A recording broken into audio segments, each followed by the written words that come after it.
establish a company on a leased land, the landowner should be able to have a say on what goes on in his land. If it's a company, tell them you want to be on the board of directors so they can share from the benefits of it instead of selling everything outright. But maybe due to poverty or lack of government regulations, our government are not looking into all these areas. It's like we are selling away our land So we're selling everything. and everything God given to us for peanuts.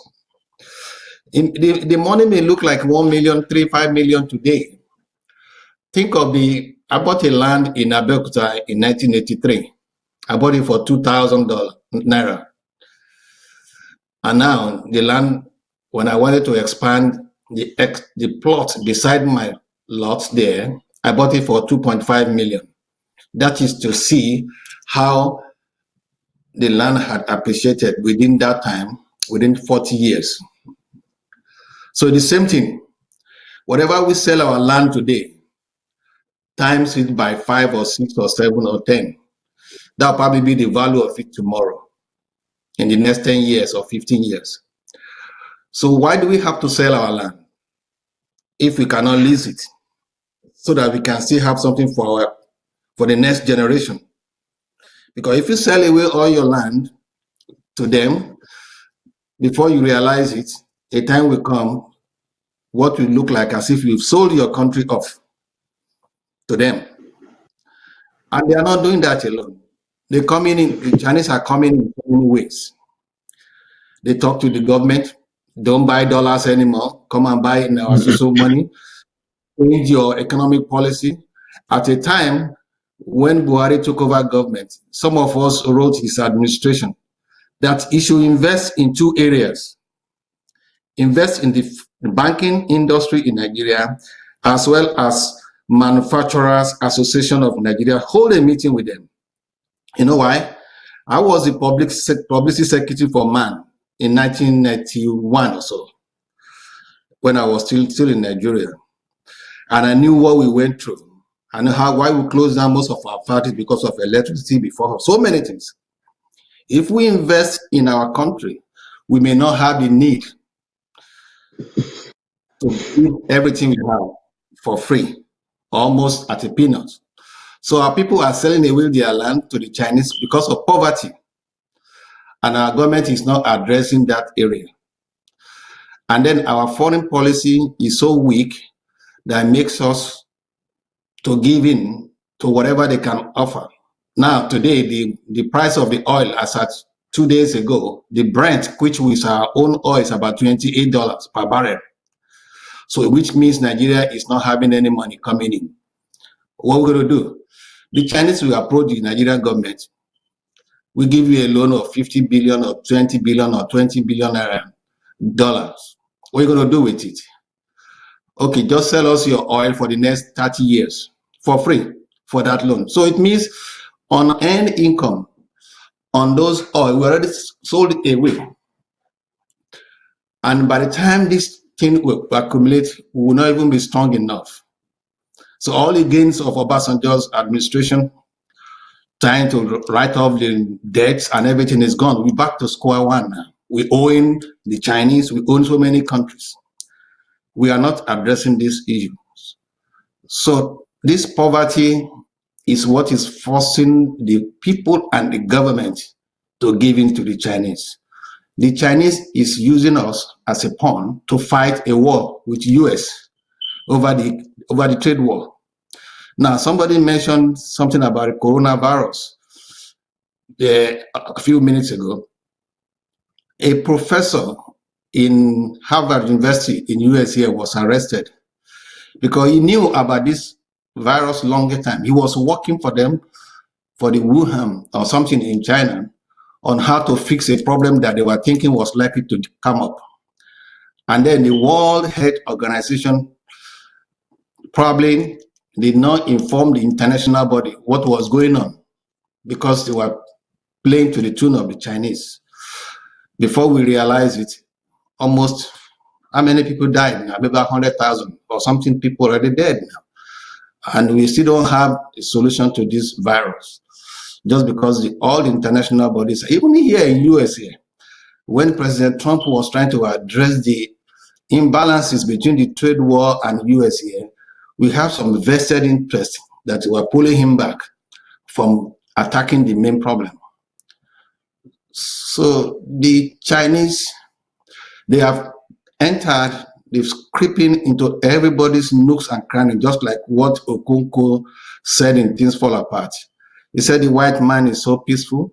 He came peacefully, and before we realize it has, and before we know what is going on, things already falling apart. And that's what we are now, the same thing. We can borrow from that and see what is going on in the whole world. The Chinese are everywhere, whether we like it or not. And then what do? The only thing is for us to go back to the basis, empower our manufacturers to produce locally for us instead of living at the mercy of the Chinese. Otherwise, a time will come.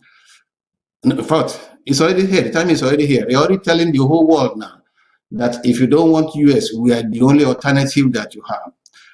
And then in the next 5 or 6 years, from what we are reading here, Chinese will be the language of the computer industry for the internet, because they've been given permission to start their own internet. They will control everything.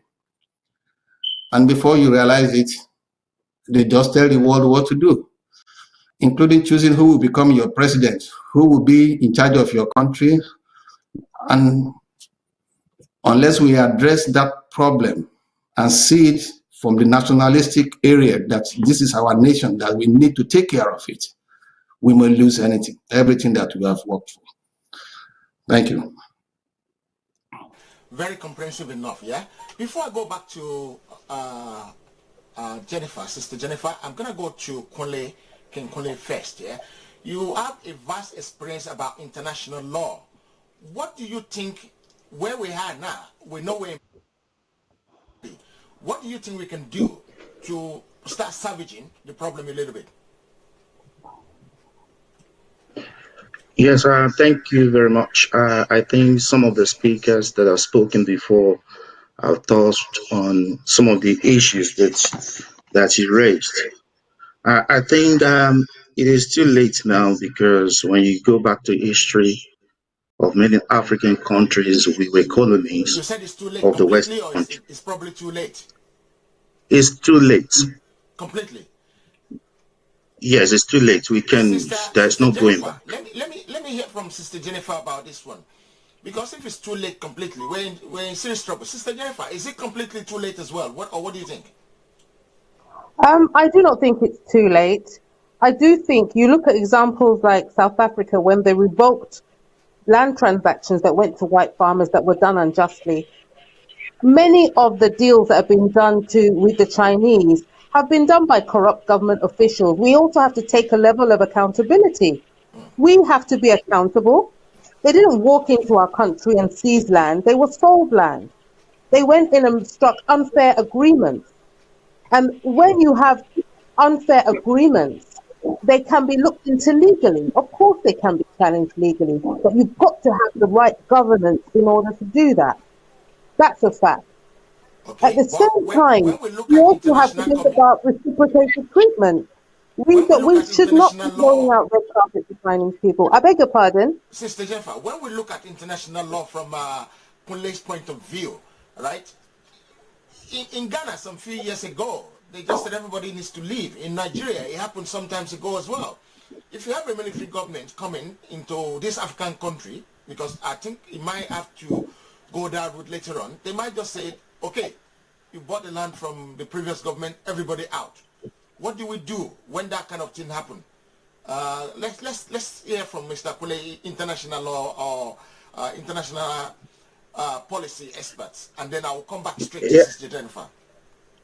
Yes. What I want to touch on is that when any country or any investor is coming to a country, of course, there are what we call bilateral investment treaty that are reached by the country and the investor. In most cases, if you recall recently, Nigeria has a problem with some investors from the United Kingdom where they signed a particular treaty to develop some gas plants in Nigeria, and they contract fuel, and Nigeria is trying to circumvent the the contract. And they were taken to court, and the won, and the court is still pending in the High Court in England now. Now let me go back to the issue of China. We should get one fact that China is not a democratic government. China is coming to Africa to loot Africa. And you cannot really blame them, because our so-called colonial masters or colonialists left Africa. They blocked, they looted African and left, and they didn't do anything. And there was this kind of vacuum. And the other thing that these colonial masters could show about Africa is poverty. Until China came, that knew we are ready here to develop your land, to help you out, sort a lot of things. And they came like a friend. When you go to many African countries, and because of the poor leadership as well we've got in Africa, some of these leaders, are open to, accept China. And they sign a lot of bilateral treaties that kind of investment that it would take China. That when I say this is almost completely lost for Africa, is when I raise the issue that some of these contracts, some of them can last up to 50, 100 years. And this kind of policy has empowered China to come to any African countries.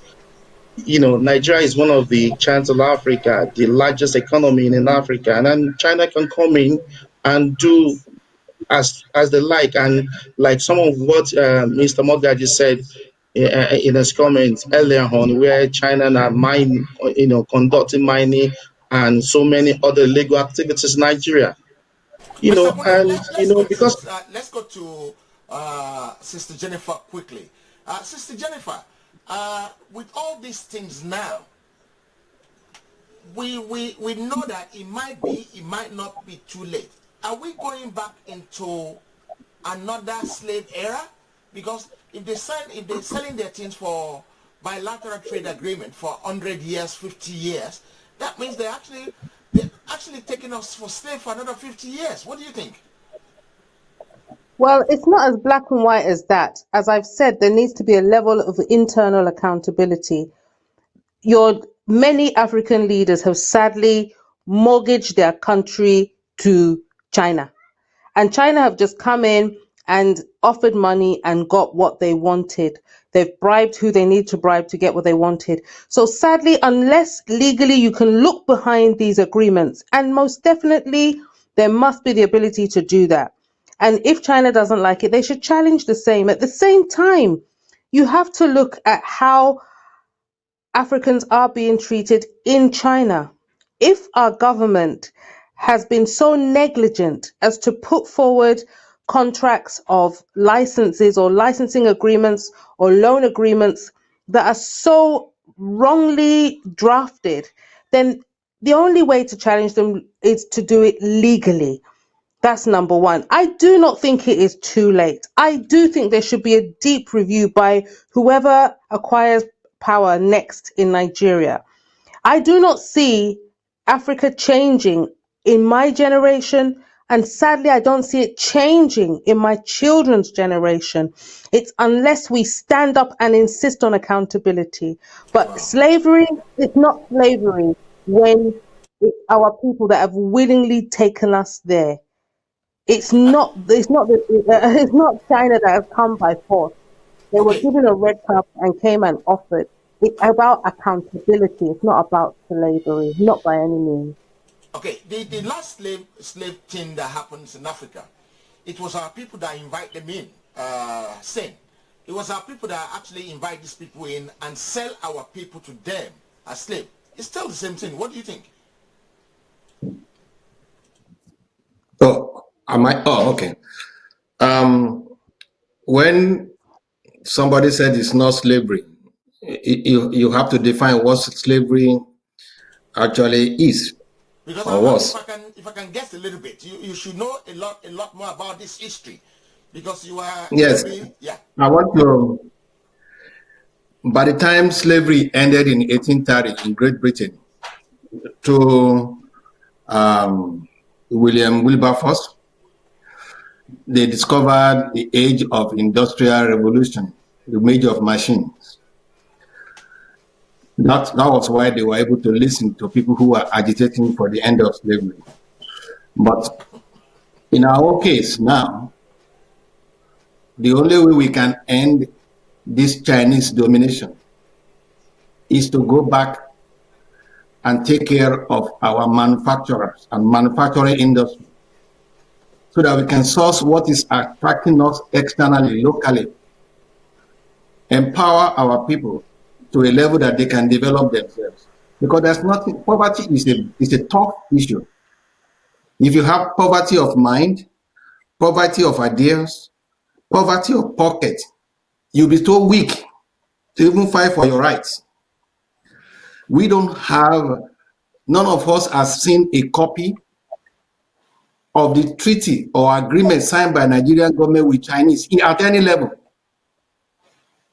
They just told us they signed to get 40 billion or 30 billion from China.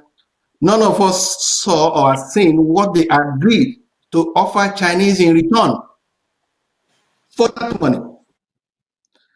Why can't we ask? You sign a deal of 50 billion to borrow from China. What are you giving China in return? Apart from oil, which you don't have anything. Apart from oil. The oil market has crashed. Mr. Showme, can I come in there for a quick one, yeah? Yes. The person that's supposed to find out what actually happened. Okay, let's take Nigeria for example. Most of this deal was probably signed by Abakari, the one that the Buhari administrative signed, because it's the only one who is learned among them. All the other ones are dumb head. They don't know what they're doing. The only person that knows a little bit as a lawyer is Abakari. That's why Buhari probably see him and said, okay, I don't know anything, no. Maybe this man knows a little bit. Let me give him more power. Everybody, whatever you want, you have to go through this man. And this man is gone now. So somebody can come up and say, oh, this arrangement that you make, or this man that died makes with you guy, yeah, this arrangement is not right. So we need to revisit it. Because I believe there's something they call revisit. Maybe, or what do you think?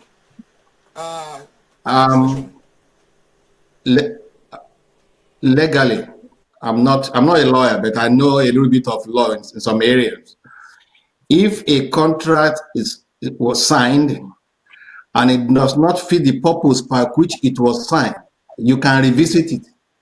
A new government should be able to revisit what the past administration signed. Trump did it. What Obama signed with Iran, Trump destroyed it. And he said he wanted something else for his country because he felt it was not in the interest of the country. In a government or a new administration can revisit any contract signed by the past administration and throw it away if it's not in the purpose, and then we go to international court to argue it out.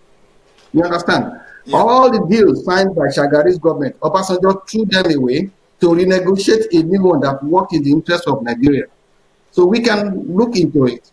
We cannot just say, but the problem we have is we have a very weak National Assembly.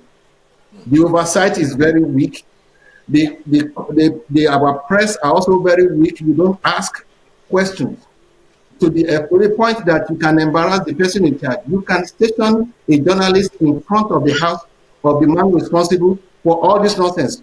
Once he comes out, you ask him the question, and it will be televised openly until they learn to ask, on the last to answer questions. But we don't ask.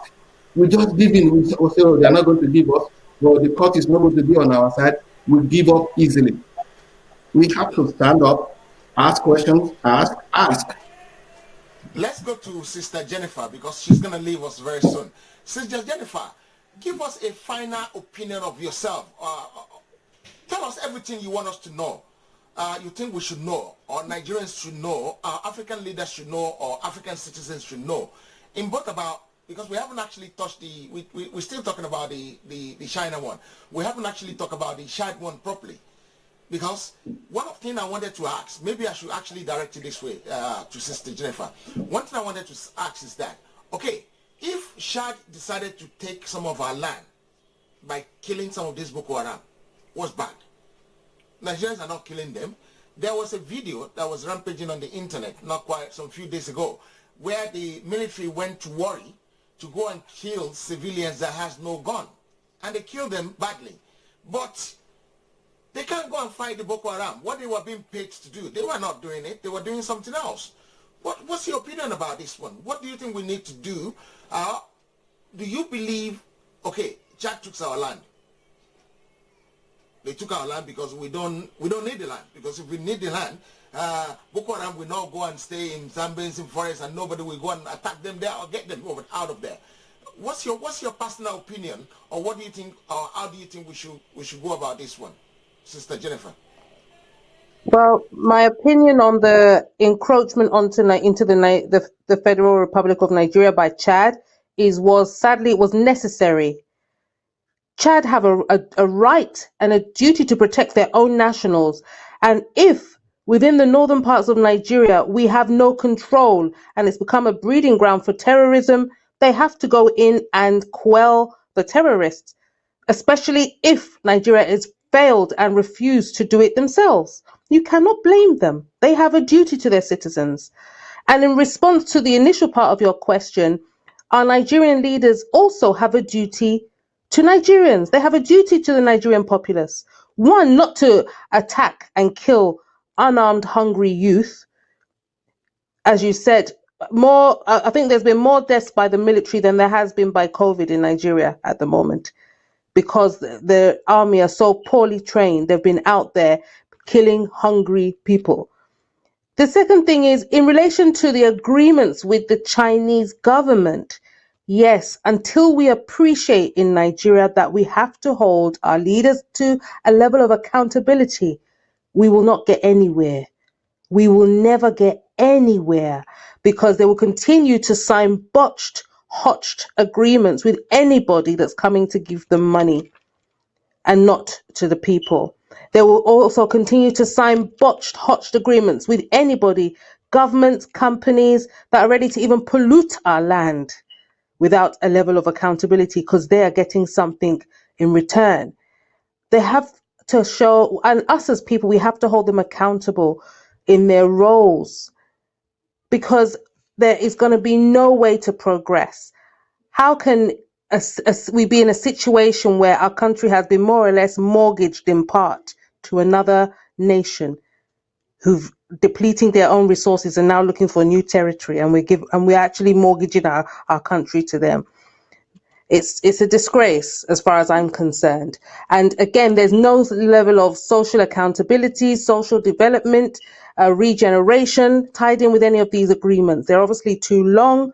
So whatever regime comes into place in Nigeria has to revisit these contracts to make sure there's a proper and just level of legal interaction within them, because at the moment it's very, very lopsided in favor of the Chinese government. And because those in power who have ratified these contracts have either no one holding them to account, they're continuing to do it. It has to stop. It has to stop. I believe you have to go very soon because you have another appointment after this one. So I'm gonna have to say, Sister Jennifer, thank you for coming to the show today. We seriously appreciate your effort and your time in coming, and you will be here to help us out. Thank you very much. Yeah. I'm very, very grateful. I'm very, very grateful. Again, please, if there are any live case studies of those who are suffering any form of degrading treatment in China, we are looking into it. We do have cases currently, as I've said, against the Chinese government for religious persecution. I am desperately trying to make sure we have proper live names so that we can present these cases on an international level.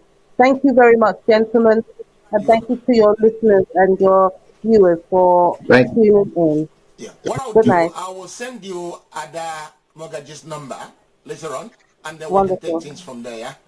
Thank you very much. Thank you. Take care. Stay blessed. Stay safe. bless you. Bye-bye.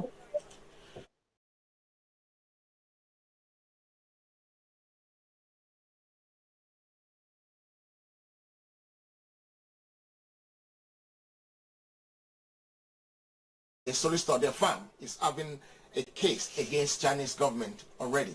And she's actually looking for case study of what happens, name, when, how, where it happened, so that they can file all these things together and do something about it. I would like to personally say a very big thank you to Sister Jennifer Obaseki. We're going to go on now. But before we go on, I want to ask one good question. And my question will go to Adam Mogiji in France. What pushed you to do what you do, that video that you did the other time? What pushed you to do it? Well, I said earlier on that I found out before I address this, let me just say a very important point. Kulim talked about something, and the other brother, I've forgotten his name. He made a very powerful point. He said that we're going to sell Africa. Africa, actually, the menace coming from China is from different standpoint, which, if you permit me, I'm going to talk about it. Yeah. So,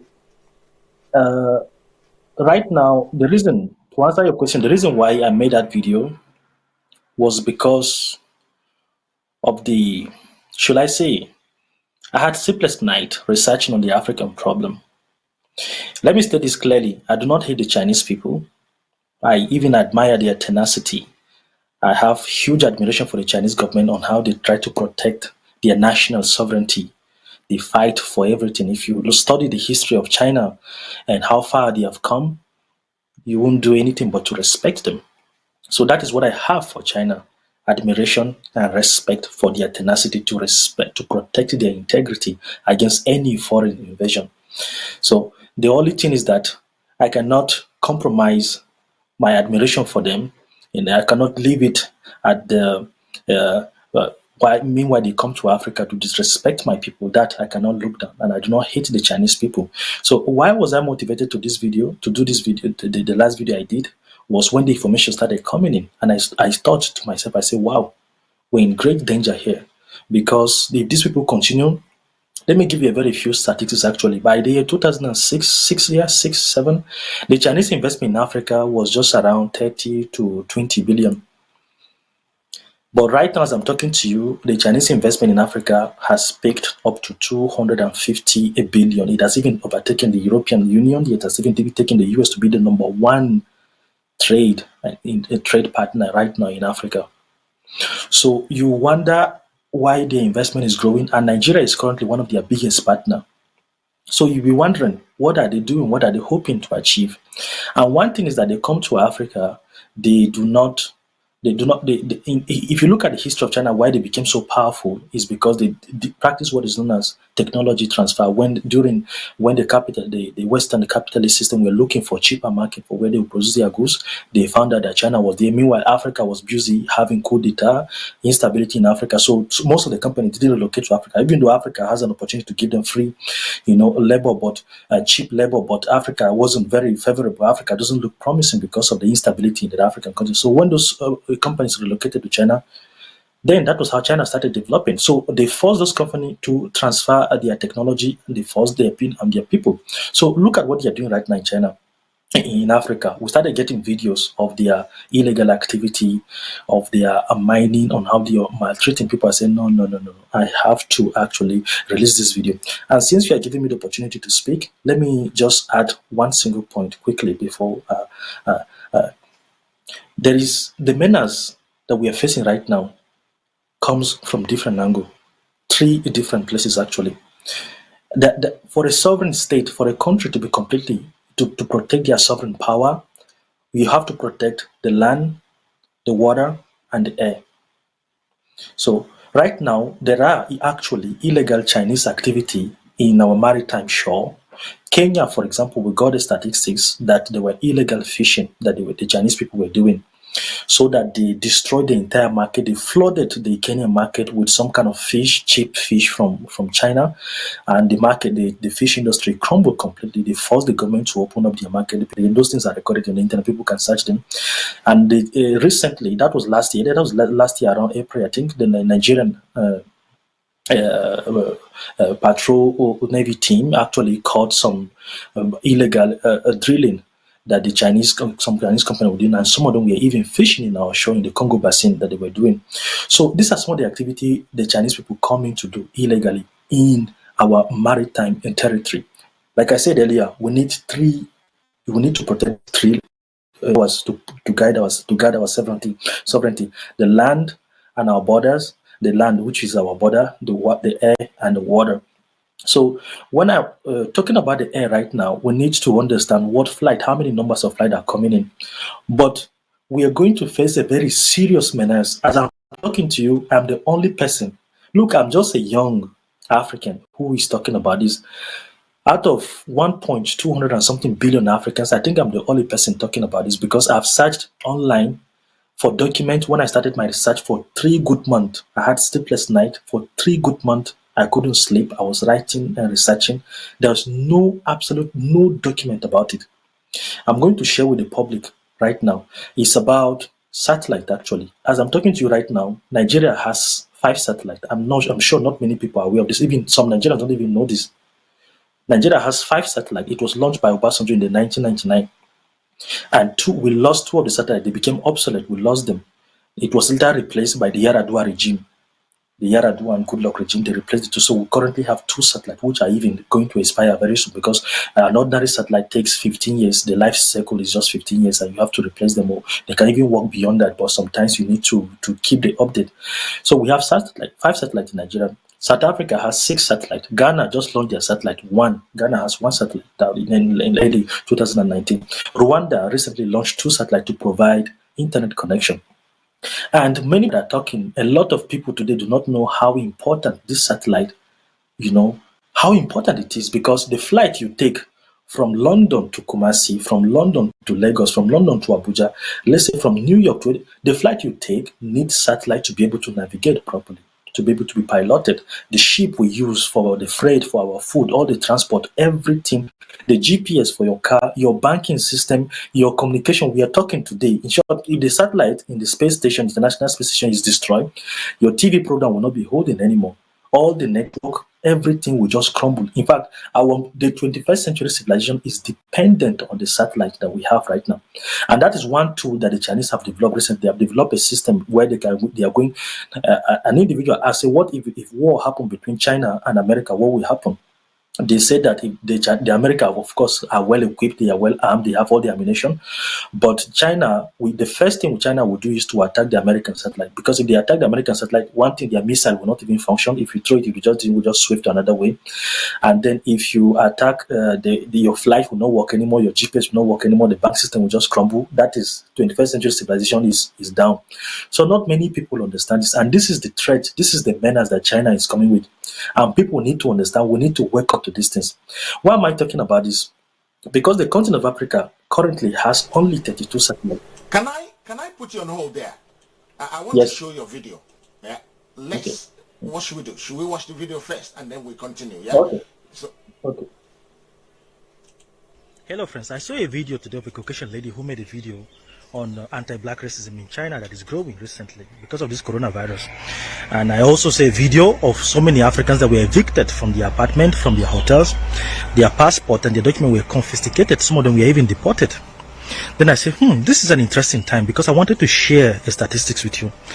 I and my group, a Pan-Africanist group, last year, late 2019, we conducted a research because I was pricked with curiosity to make this research because I stumbled upon a Chinese farm in Khartoum, for example, Khartoum in South Sudan. A Chinese man occupying thousands of hectares of land in Khartoum and is farming vegetable and exporting it back to China.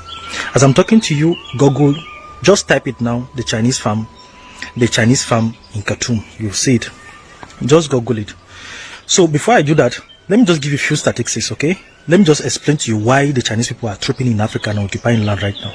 Understand reality and what is happening. The total global superficie right now as it is, the world in general is just 500 million kilometers square as it is. That's what we're occupying.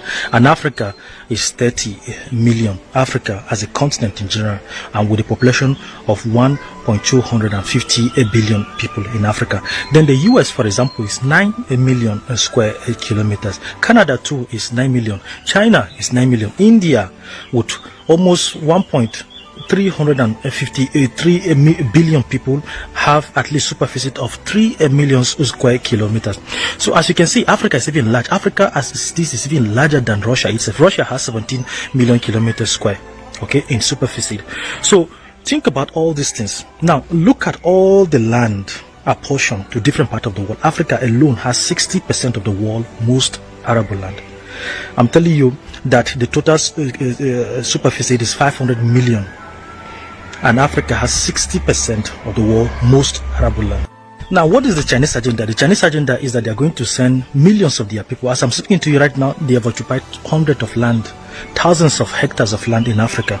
There are actually there were before this outbreak of coronavirus, 40,000 Chinese in Nigeria working for the Dangote farm. Most of them don't even go back to their country. In South Africa, for example, there are 30,000 permanent resident Chinese that are there, permanently resident there. Go to Namibia, you see them. Go to Tanzania, you see them. Go to Kenya, you see them in 100. You see them in mining, illegally killing animals and taking them back to China. So what is the Chinese agenda? The agenda is that their population is growing and they are going to send in more millions of their people in Africa to occupy land, dominate Africa both economically, okay? While our people are busy doing their politics, China is taking over our land. This thing, I'm very concerned about this, because no African can even occupy an apartment, buy or sell an apartment. You don't even have permanent residence in China. Talk more of getting land. So why are Chinese people buying land in Africa? Why? We spoke with the entire Pan-African research team, and we're going to publish the list of all the hectares, thousands of hectares of land that Chinese people are occupying all over Africa. As I'm talking to you right now, one of our contacts is sending information about the Chinese poultry farm in Ogun State in Nigeria. Okay, another one again is occupying at least 58,000 hectares of land in Namibia. They are farming there, sending it back to China, sending it back to feed their people. But an African cannot even occupy a single, just ordinary apartment in China. We cannot even occupy. So what is the purpose of doing this video? We want to share this as far as we can to sensitize our people, and we're going to publicize all this. We're going to publish all the land, hectares of land that they're occupying. We're going to mount pressure on the AU and all the African leaders through our activism. We'll mount pressure on them to start watching closely these Chinese people. They are not bringing anything. They are only profiting from Africa, and then they abuse our people. You can see some of them open restaurants. They abuse our people. You can see how they are abusing us in their own land, but we welcome them as royalties in Africa. So this thing of anti-black racism must stop. If we are not welcoming their land, then they should not be welcome in Africa. Everything, respect, we must respect each other. This is the objective of this video. So I'm counting on you to share this video far and wide. We're going to get relevant authority. We are already organizing our members all over. We're going to publicize all the thousands of hectares of land they are occupying in Africa and pressure every single government. They must check them. And right now, I'm calling upon the governor of Ogun State. That Chinese poultry farm, you must check these people. You have to check them. They are now farming poultry. They are even farming sorghums. I saw it. Some of them are even farming watermelon and sending it back to China. Some of them even have fish ponds there. But in our own land, we welcome them as residents, but they hate us in their own land. Why is that? A little bit of it. That was a little bit of it. Thank you very much. So I'm going to come back to you now so that you can continue where you left it. Where you left us, we talked about 32 something earlier on. So let's go for that one. Yeah, continue, sir. Yes, it's important to discuss this topic. I thank you for playing that video because it captivated my idea, and it begs the question that you asked earlier on. It's important that people see it and they see the reason for starting this movement. And like I said earlier on, people were angry. I didn't know, like it was like opening a can of worm, to see people anger. They started venting people. They started writing me messages. They want people to do something. And when I saw how they acted in Ogun State, I was very, very proud of them. So, but like I said, no violence, no attack. Do not harm any Chinese person physically. Just take over their property and do the needful. Do not wait for the government to do anything about it. The power is with the people, and only the people can decide how their society is being treated. So, going back to the menace of China, of what China is doing, Africa is so vulnerable as it is right now. Let me give you another example of our vulnerability. In 2018, Israel, for example, launched a satellite. They call it ML16. And when they launched that satellite, the satellite exploded mid-air.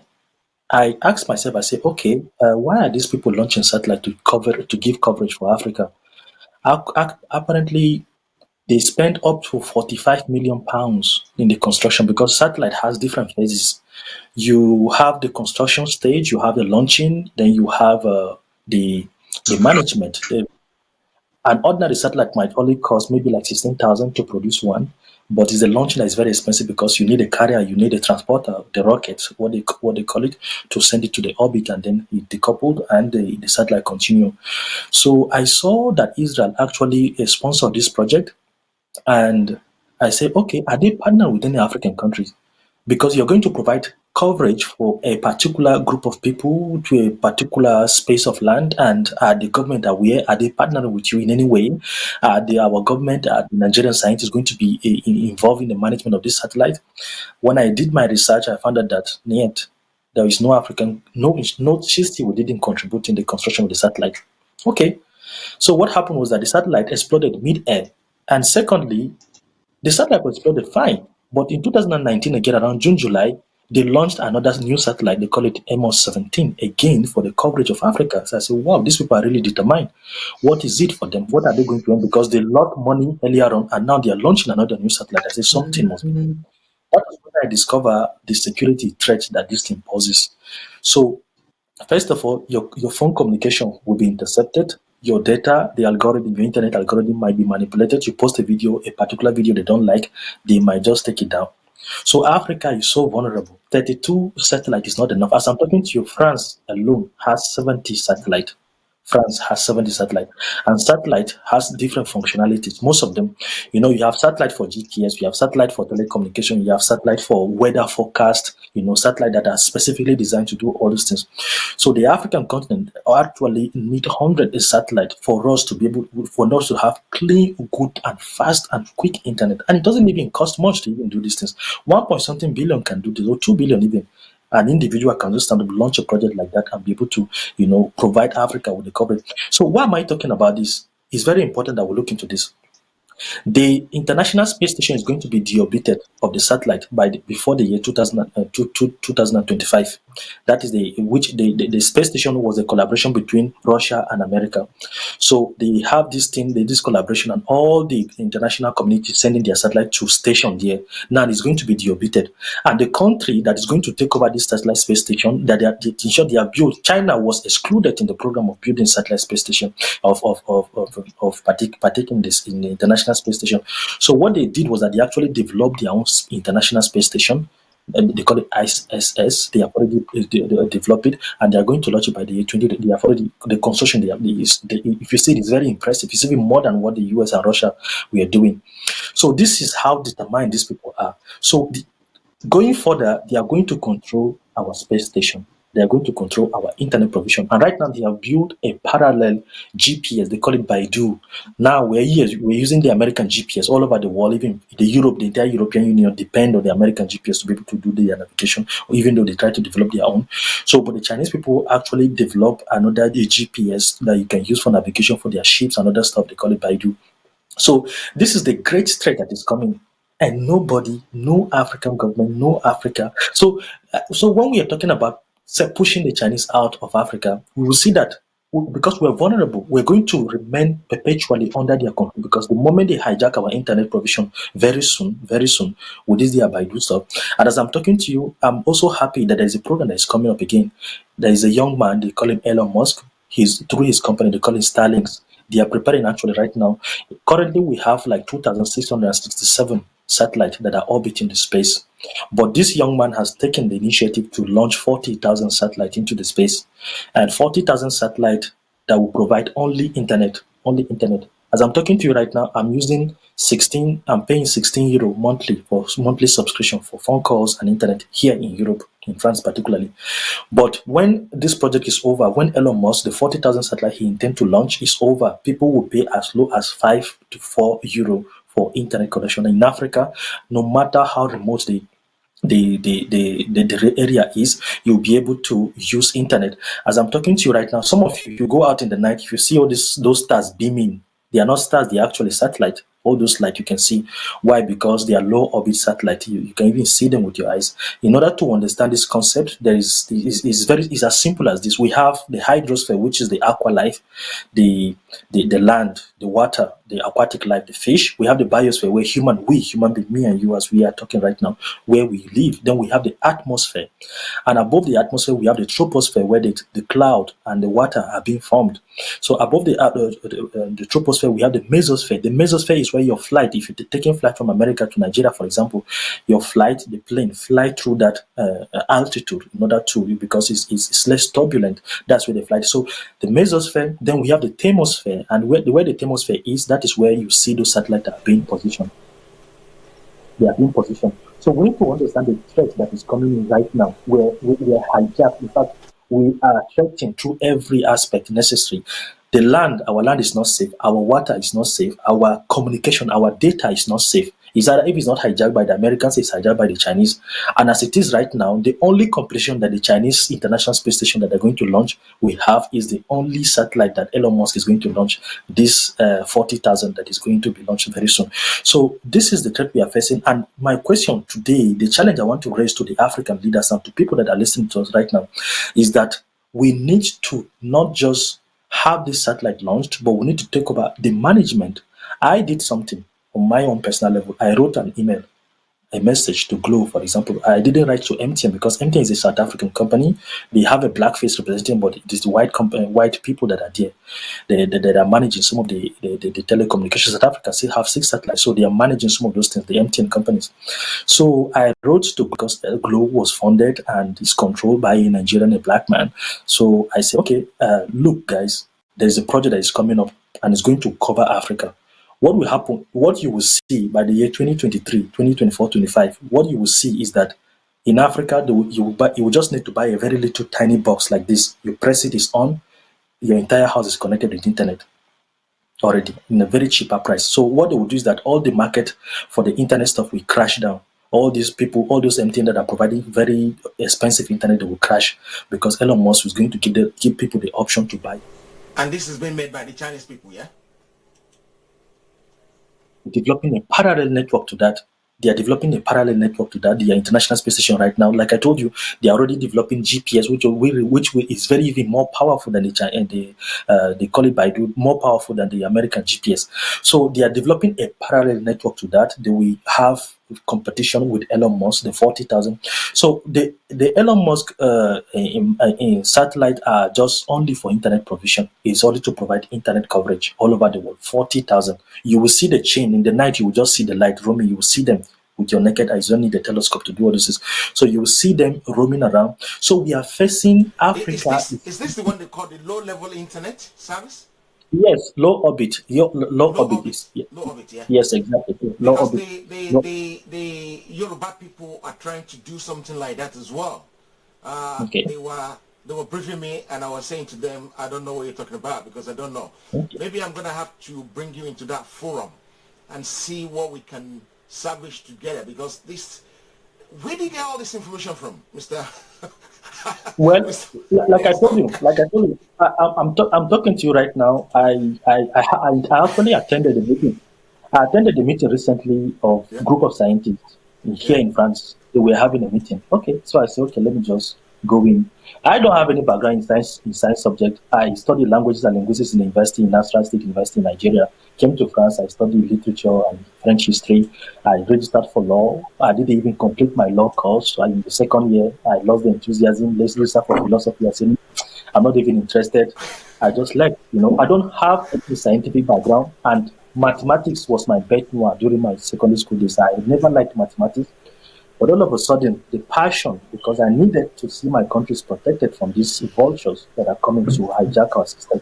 So I passion. raise my cap up for you, and I'm sure everybody on this platform today will jam their hand together and say, "Wow, you are one in a million," because the amount of information that you are pouring out to us, and we're actually getting it right, because when we now relate what you're telling us to what we know already, we know there's a problem.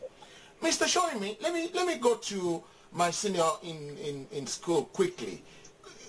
What do you think of Donald Trump? What do I think of who? What do I think of what? Donald Trump. With the information this man is providing now. America first. That's what they tried. Okay. In 1985 or so, the government of US encouraged people like Trump to develop another city, like what's called Atlantic City, to compete with Las Vegas. But by 1992, he had put all his money there, everything, hoping that he'll be competing with Las Vegas. But unfortunately, by 1992, a new government took over under the Democrat and changed the law, and he went bankrupt. So he went bankrupt, he was mad, and he has been talking about what the country was going through, how the US was giving away everything. If you can get his old tapes, you find that he's not doing anything more than what he has been talking since 1984, 85, 86, 1992. You will see. Now, there's nothing wrong in believing in your own country, people. At a time when you are giving out 500 billions every year to China, and US is just fighting endless wars. I was surprised when I was in Shanghai about 3 or 4 years ago. When I saw the development there, I was wondering where we were in America. I said, what's going on here? We were busy fighting war in America. Our train station, the metro and everything is still more than, is 15 years behind of what you can think of in China. So that's why somebody like Trump trying to see if he can revise all those things that has put the country behind.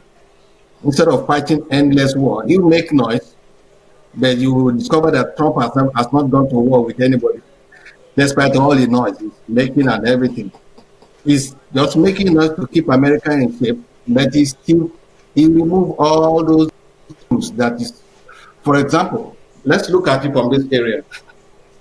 If you have a business before Trump came, you will pay 35%. I have a business in the US. You will be charged 35% taxes. The China, before America takes the product to China, you will pay 20% to Chinese government. And then America is charging China only 5%. So every year, trade imbalances will always be there. That's why you have America paying almost 500 billion every year to China. In trade imbalance, America keep on losing money. So he came there to see if he can change it. But the people that are supposed to give him support, the House, the Senate, the Congress, and all the people that are supposed to give him, they are the ones with businesses in China. So it's difficult for him to fight the war. It's like he was fighting a war against himself. Yeah. So that's why he was having the problem coming from so many angles, everywhere, looking at his mistake to destroy whatever he must have achieved. Okay. But now that we have coronavirus, something came up some few weeks ago. Even the people in his own party were saying he is the most useless person, and they're going to make sure he doesn't get in November. That they're gonna vote against his own party, against their own party. You want me to tell you what's going to happen in November? Go ahead. Like I told people in 2016, Trump will win again. You can write it down. Yeah. That's this is why that's why they call me the Oracle. He will win again. Yeah. All he needs to do, all the Trump, I'll tell you this story. In 2016, when the Alake of Abeokuta of Egbaland came to US, all the Yoruba community, they reported to the Alake, they asked me to defend the reason why I thought the guy would win. And I gave the reason. I said, if he did not win, I wouldn't bear the word Oracle anymore. Because all the facts are there. People, you can live in a country for 30, 40 years. If you don't study the politics of the place, you'll be joining the. You just have to look at things as it is going. Now, the only thing that people think was keeping Trump afloat is the economy, which they have destroyed on him now. When he got there, the employment rate was 10% or 10.5 when Obama was leaving. He brought it to 3.5. Then this trade war came in, this coronavirus came in, and now we are 7% unemployment. 22 million people filed for unemployment in the last 4 weeks because of the coronavirus. Yeah. So they destroyed the economy on him. Yeah. He wants to reopen the economy. The people first fighting him. economy was his power. They are fighting against him from reopening it. When you have about 29 states that are coronavirus free, that they can keep on with the economy they want to close everything so that he won't be able to have something. But he told them by May 1st, about 29 states will reopen their economy in the country.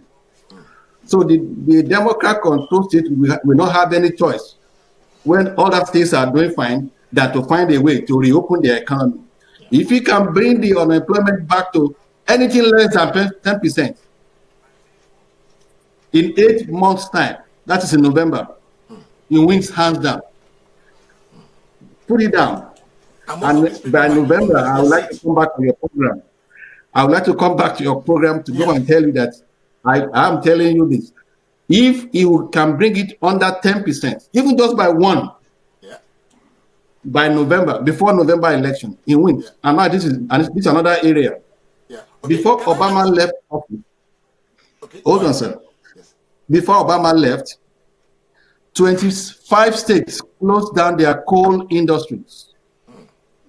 Coal industry, because Obama was trying to use clean and something on the whatever name he wants to call it. Trump reopened all those mining areas. Those 25 states will never leave him. Out of 50, they're going to stay with him for the election. Michigan, Pennsylvania, and Florida. In fact, he left New York. He relocated to Florida. Yes. He doesn't claim New York anymore. He's claiming Florida because that's his state now. He needs that state. And you'll be surprised if I don't see Joe Biden coping with Trump when it comes to moving around, campaigning, aggressive. He's an aggressive man. He can do anything. So Trump is going to have his second time. Okay, let me ask this man this question because I'm sure he's on our program for the first time. King Kule, what do you think? What do you think of heritage? Are you surprised?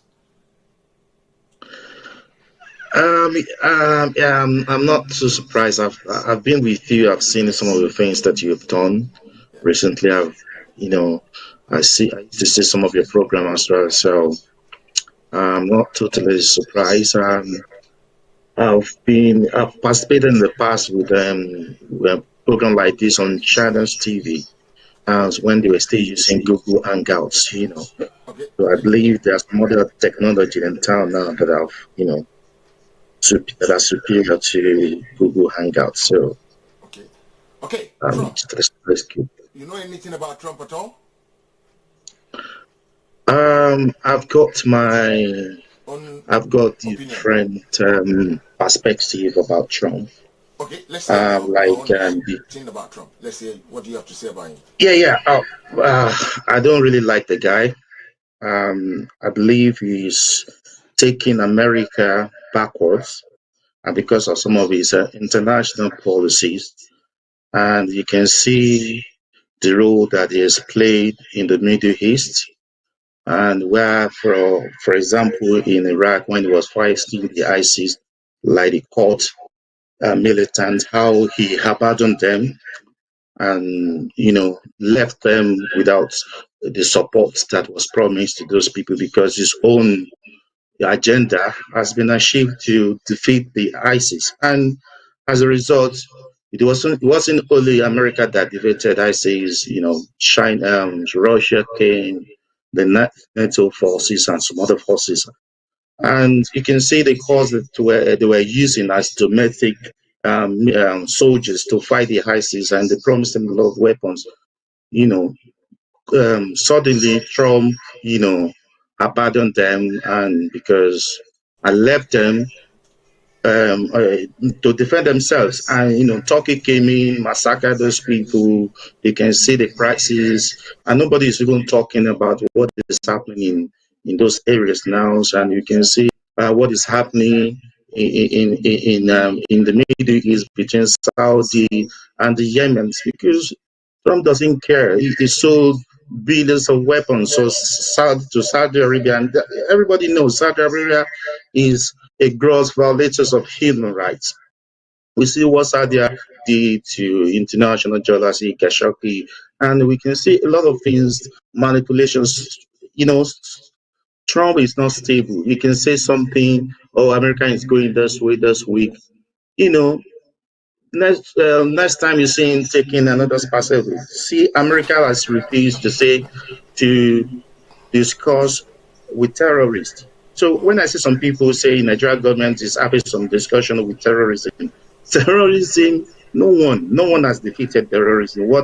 Look at the role China, America played because of the 9/11 against Saddam Hussein, and that what led to the crisis in the Middle East. Today we see America discussing having negotiation with the Taliban, and both of them have ceased fire now. You can say American discussing giving some Taliban, and they've been there since September 11 and nothing has happened. America has lost trillions. Even what they have gone there to steal, the oil they have able to get through the American, the multinational oil companies. They couldn't even recoup what they've spent in Iraq, and you see them negotiating. And this is one of the things that Trump instead was saying that Obama regime, Obama government, negotiated with Iran was a terrorist, and we see him doing the same thing. So the guy, I believe, look at NAFTA, look at the trade deals, causing instability, in the international trade market. Today, you say, "Oh, I spoke with President of China. He's a nice guy." Look at him, the role he played with. Look at how American is being ridiculed at the international level. Look at the role he played in North Korea. When Obama was there, you look at the Fox News, some of these conservative news, they lampoon Obama.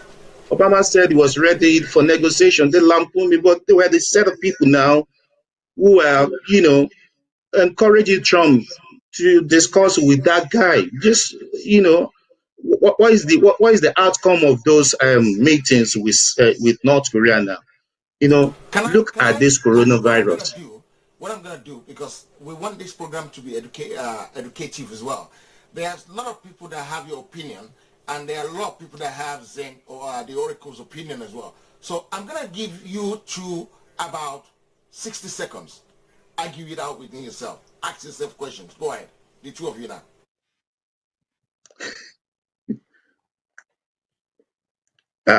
Oracle. Yeah. Oh, yes. Oracle What was the question? What is the question? I want to leave the two of you on the screen now to argue the idea for Trump and against Trump. So the two of you for 60 seconds. Okay. I'm always excited to talk about Trump because I'm one of his surrogates. Educate each other and see who wins. And you mentioned something about why you think he abandoned some people in the Middle East or something. The problem is, how long do you want America to be at war and spend all the resources while the people at home are suffering? Just because we want to be nice to the rest of the world. You see the Americans sleeping under the bridge. I used to work for the U.S. Army. In El Paso, I was a warrior transition coordinator in El Paso, Texas, for the Warrior Transition Battalion for the Army. But I see soldiers sleeping under the bridge, suffering, with nobody to take care of them. Some of them, their benefits never paid. Everything was going down. Come to New York here, where I work now, and you go to Brooklyn, Coney Island, and see how Americans are sleeping under the bridge. America is trying to be a good guy to the rest of the world, yet the people at home are suffering. I told some of my colleagues that were supporting the other party against him, I said, look, black people, you've been supporting the Democrat for 50, 60 years. But yet you as a Nigerian in America, you cannot live in a black community because it's horrible. That's where before a black American is 16 years old, some of them already on drugs, they mess up their life. So the future of the blacks in America today depends on the immigrants, particularly Nigerians. It's our children you see in the university as professors, as doctors, and lawyers. Now, the people that are already here, they are not getting to that because they've already destroyed their career before they get one. Because we are just fighting senseless wars, trying to be nice. When Obama was president, because you talk about Obama as a very good guy, of course, a very good guy to his own level, but I don't like him. The way you don't like me, I don't like him because he didn't visit Nigeria. He gave so many excuses not to visit our country. And when Jonathan was looking for money to buy ammunition, he blocked it. Who helped the present administration to get the ammunition to fight the Boko Haram? It's Trump. The day he became president, he released the fund. Yeah, there's no ammunition. You can see. I'm not sure if you see a recent video by a Nigerian general when he was complaining about the kind of ammunition they were using. That Boko Haram were using some mortars, machine guns, and they were not able to fix them because of the power of their. Well, yes. I just want to quickly address some of the issues we raised that America cannot be policed. Who is America? America caused some of the instability in the in the Middle East. When you go back to history in Afghanistan, when Russia was there, America was the one who supported. Yes, America was the one who supported Osama bin Laden and some other people while they to fight Russia. And America empowered those people. America caused these things. So if you're saying they are not coming there to help, it's part of the crisis that they created. When America was accused, George Bush government was accusing Saddam Hussein to have weapon of mass destruction. At the end of the day, you can see what he and Tony Blair did. They colluded together just because they just want to destroy Saddam Hussein. Are you getting it? Look at what Obama did in Africa. It's part of American policy. It's not about their president sometimes. It's part of their international policy. America created, empowered Boko Haram, terrorism in Africa, because when they came into Libya, killed Gaddafi, Libya was left in vacuum. And we have a lot of arsenals that were looted. That's why we have instability and insecurity in the sub-Saharan Africa these days. And Obama has come to say one of the regrets of his government was leaving Libya in a vacuum. So when you look at American international policy, it's not because they are trying to help the world because they're coming there because of their own personal interests, like China. Some of the things we're discussing, like China is coming to Africa to loot Africa these days. Can I come in there a little bit? You said Obama said what he regretted was not doing enough. Yes. Do you know who said the same thing again? Libya in vacuum after the death of Gaddafi. Do you know where he took that script? He took that script from President Clinton, who said he didn't do anything in Rwanda when they were dying. Do you know who was there when Abiola died? Do you know who was president of US when Abiola died? Clinton was president. You know that? And Abiola died in the presence of 2 US representatives. You understand? You don't miss. Sometimes you no, I'm not mixing. I'm not disputing. No, I quite agree with you. It's part of the American. I said that you have to see the fine line between a Republican president and a Democrat government, and at the same time you can see some of the areas. But what I'm saying is The war in America with other nations, it has taken too long. We're losing money Who here. We are started the broke. wars? Who started the wars? The You wars were started by the that doesn't mean that we Republicans. If can. you want to go That by does not party mean that line, we cannot. That does not mean are you that we should not end it. People like you don't want it to how? end. You want We are America not to stay ending. there. America is not No, we ending want to end the anything. war. We American is want to busy end that selling war. arms. See, Nigeria is a gross No, violator of human rights. America is busy selling arms to Nigeria. Now, American are tough. They are going to I China now. understand I understand what you're saying, but this war needs to end. We can't just be there for 20, 30 years just because we want to be a good guy, to be the policeman of the whole world. Are you understanding me now? You guys want America to be the policeman of the world, but we have 122 military bases in all over the world, costing millions of money. Yes, And because you yet we guys can. created it in the first instance. Yeah, it's your handiwork. Look, I Obama withdrew I'm not American troops. I'm not I'm not against what you said, but there has to Okay, be a time you have to put a stop to it. Somebody going to but say this is not working, but you are saying that yeah, but this America should continue that way so that they can no, yeah, continue to look it good. is. No, it's not. They're not looking good. Look at what Obama did. Obama withdrew some American troops from Syria, from Iraq, and there was a vacuum, and that gave birth to ISIS. Are you getting the point? And Hold now on. they are saying Okay. ISIS is regrouping because Trump is saying, okay, let's withdraw some troops back home because that were being promised to be subverted militarily. Trump withdrew, terminated the agreement, and a lot of things. Now, before Trump came on board, there was an agreement on place with Iran. Trump just suddenly said, no, cancel the agreement because he wanted to look good with Israel and some strong No, concept. So that's not how international. it's not so. It's not so. Don't believe that. Okay. What Obama signed was not in the interest, on the long-term interest of what America is expecting from Iran. Don't produce atomic bomb. Obama said, don't do it for a number of years. But Iran said you cannot come and inspect all those things. Trump said this is not working. This guy is going to do this thing. Let's cancel it and start from the break, from the bomb, just like he did to the NAFTA. America signed a deal with Canada and Mexico that whatever you bring to America to sell, you don't pay anything on it. It's free trade.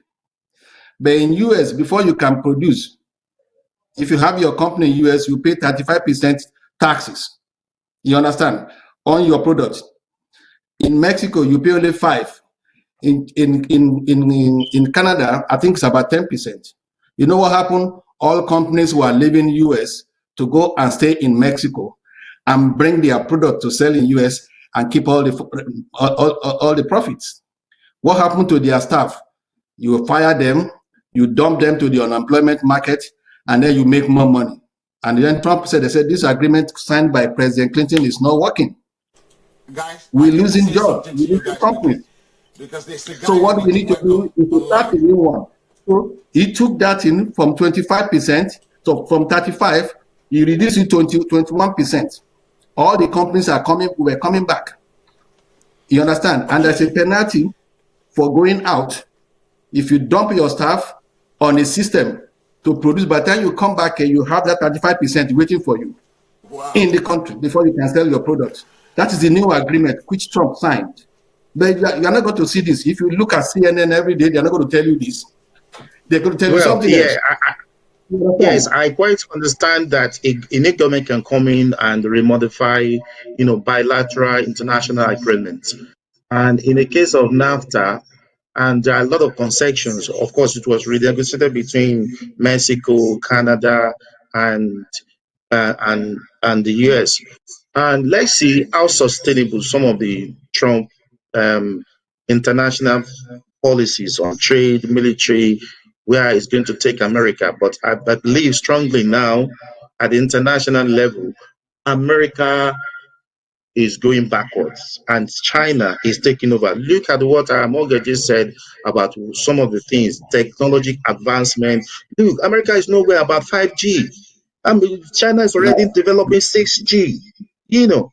So the same thing, look at this country, they are nowhere to be found. They are, giving contract out to these Asian. And so China is becoming more powerful in taking control and its power is I, shifting under- economically. America I is understand. highly indebted. Look at what is happening. A company that was on sanction list, OFAC list of America in Russia produce the mask that was donated by Putin to America is never done. So Trump is eating his vomit. So how can you No, no, sanction okay. a country? So how can you Excuse sanction me. a company and that company is the one producing to save America and you gladly accept? It's laughable. Now, do you know how much America was giving China every year from the trade imbalance? Regardless, 500 billion. Due to the past agreement signed by Clinton, by Bush, by every one of them. 500 billion every year. For the first time this year, China is now paying US back 250 billion because of the Trump's arrangement. You cannot, you can, you cannot, a country cannot grow when you sell off all your manufacturing industry. That's why I was talking about Nigeria too. When yeah. Buhari became president, I used to be the publicity secretary for MAN in Nigeria before I left 1996 for US. You understand? You have said go back to the basis, develop our manufacturing, because what destroyed our companies? My Sasongo water. What destroyed it? Electricity alone. We couldn't get Yeah. electricity to produce, so we had to close down. Let us go back, take care of our industry. So by the time you produce, you hire people locally, you develop your people, and then there will be need for you to be very strong. But if you don't have anything, but we keep bringing, the more you are bringing in products from China, the more you are destroying the little manufacturing industries in Nigeria. Because they cannot. I think the Nigerian government is like some of the things. The same thing. Hold on. The same thing here in the US. Here, we cannot even produce hand gloves. I went to China to see how I could get this thing produced so that I could market it here. By the time I came back here, things had changed. Okay. You understand? I'm gonna have to. Yeah, I've enjoyed your conversation, and some of our listeners have actually been educated. They have a right to their own opinion on this one, so they're gonna take it. But what I want to do now, I want to take Mr. Adamogaji. I want to bring him into the conversation. That's why I decided to make the screen three-way now. Mr. Ayomogaji, Adamagaji, what I'm going to do, I'm going to make you the adjustification officer for these two people. You know why? You have your opinion about China. And with what you know about China, do you think what President Trump is doing will save the world or will not save the world? That's a very tricky question. First of all, I'm not a fan of President. I don't like the guy at all, but Okay. I respect him and I admire him at the same time, because I difference between Trump, Obama, and Hillary Clinton. They are just the same. The difference is that Trump is a honest, blunt, and direct human. You see, Obama spoke with a different. He spoke nicely with very polished English, but his point was ended in a total fear. You saw the message in Libya. You saw like our brother, the expert that said that Trump is going to win. Trump is going to win. I agree to this in America for you.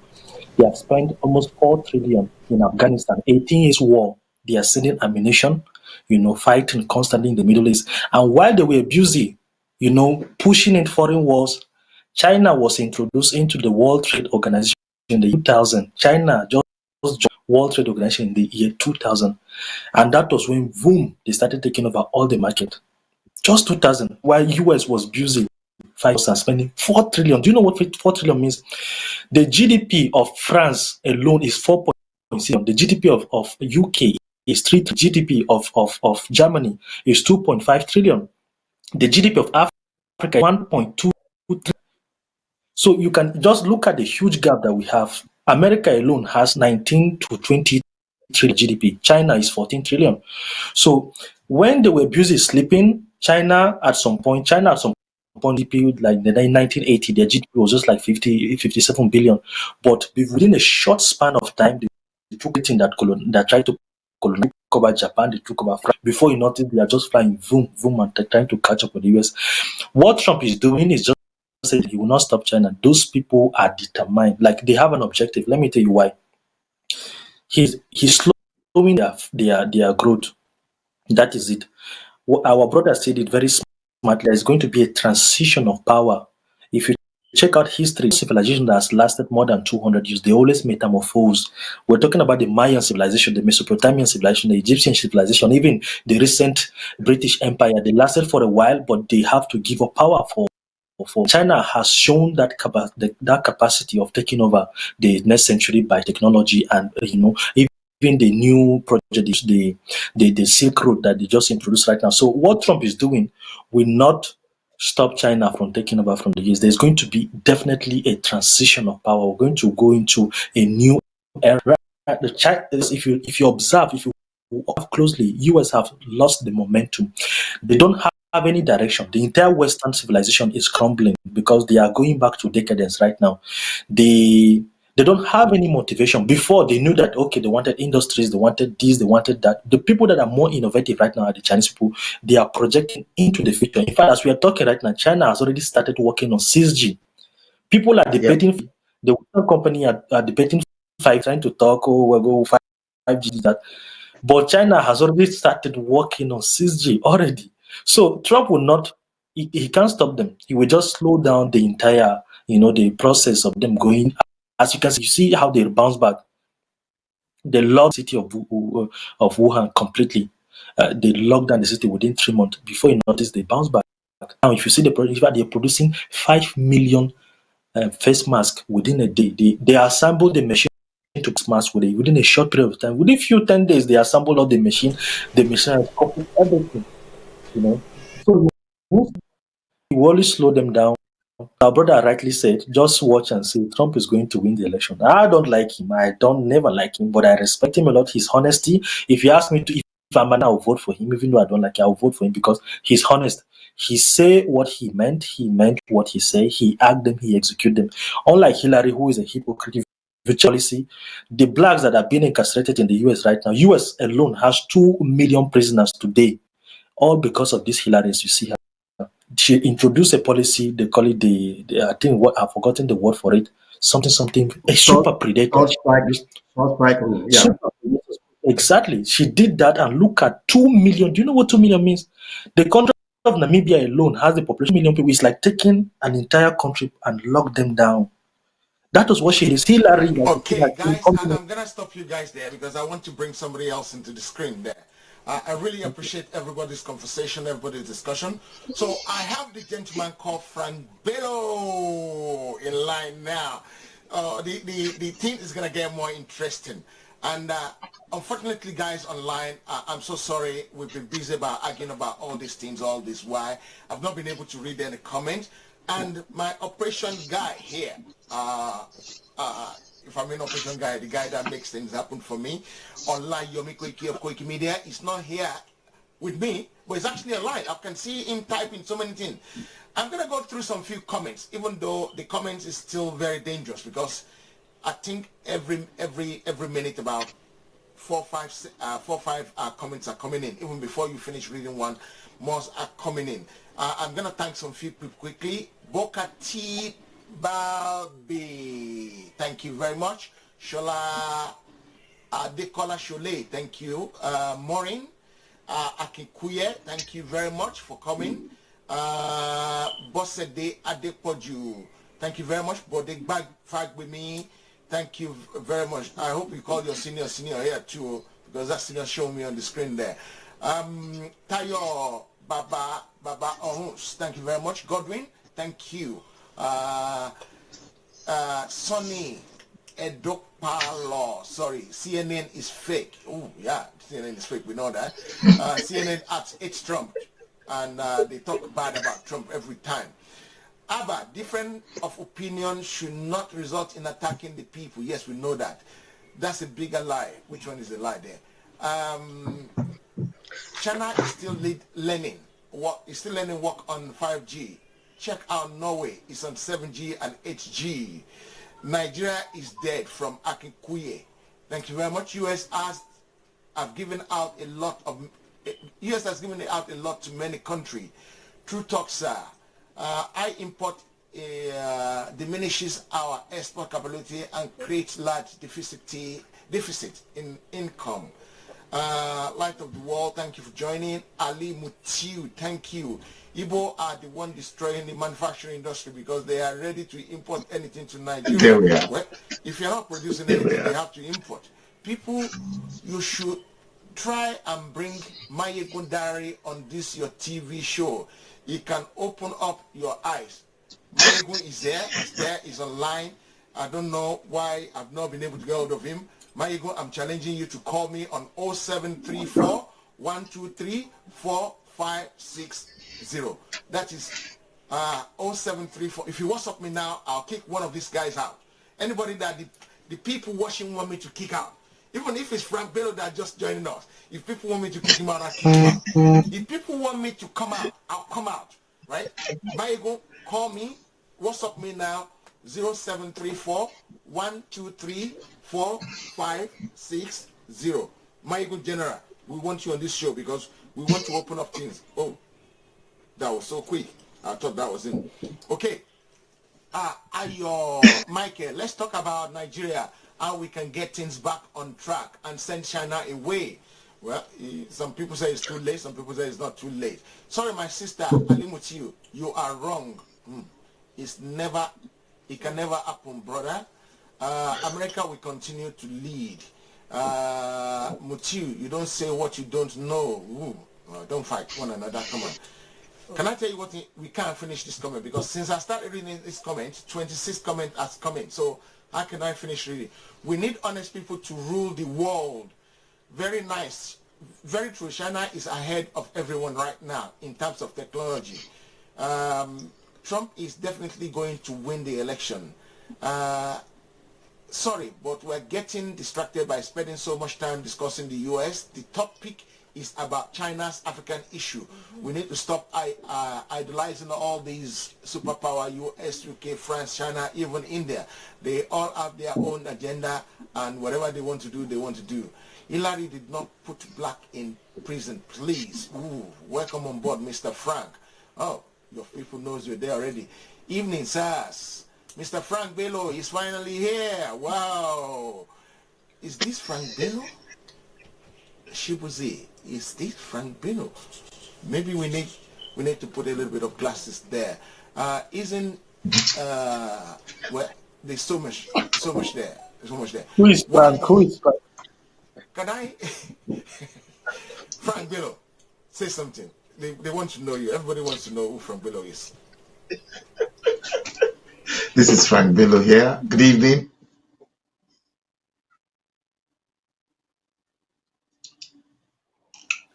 I hope you can hear me. Yeah, we can hear you. Hey, they can hear you. Okay, good. Okay, so that's Frank Bello. Frank, have you managed to listen to anything we've been saying since we kept you there quietly? Yes. Hold on, what's behind you there? Yes. Were you trying to build some shot on the wall? What was that thing? The white paper behind you? Yes, I've listened to the two gentlemen slaughtering themselves out, most especially with Trump, Obama, and the Clintons. Now, let me first point it out to each and every one that I am more of a Trump man. You may hate me for it, but that's just my own reservations, because I predicted Trump's winning on Ben TV before that election. I told the whole world that Trump will win that elections because Trump knew the system and he played on the American system. Now, the Clintons were beneficiaries of the Trump empire. Trump made the Clintons. Now, the Clintons were not particularly happy that Trump was coming to take over the political class out from them.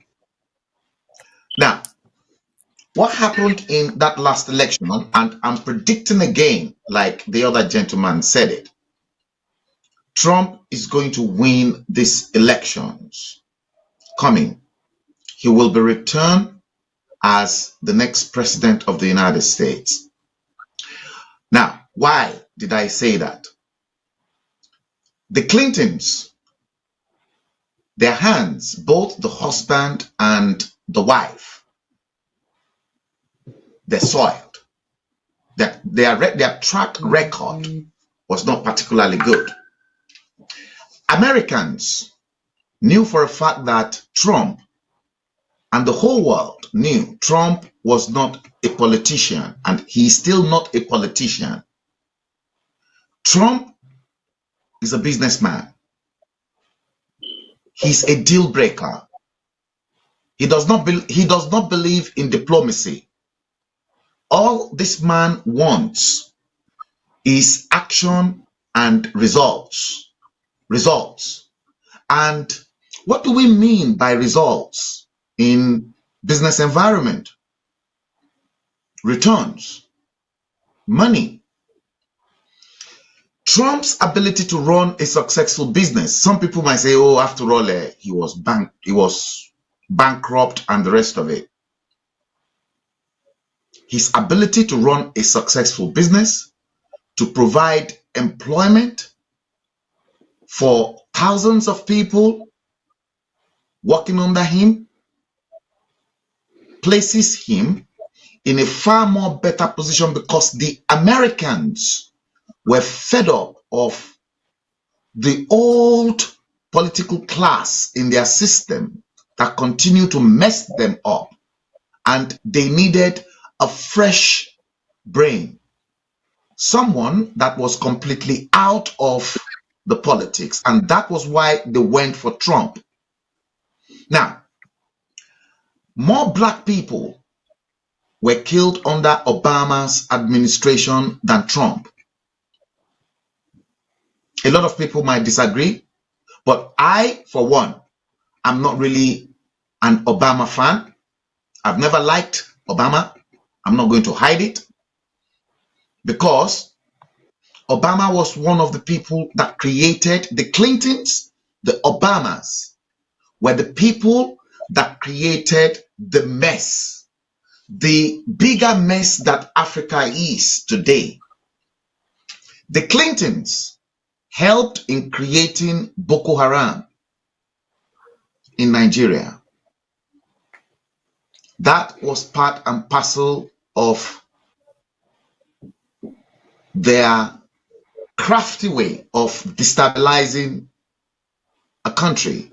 Obama had a role to play in helping Nigerians to install somebody who we believe is either dead or an impostor.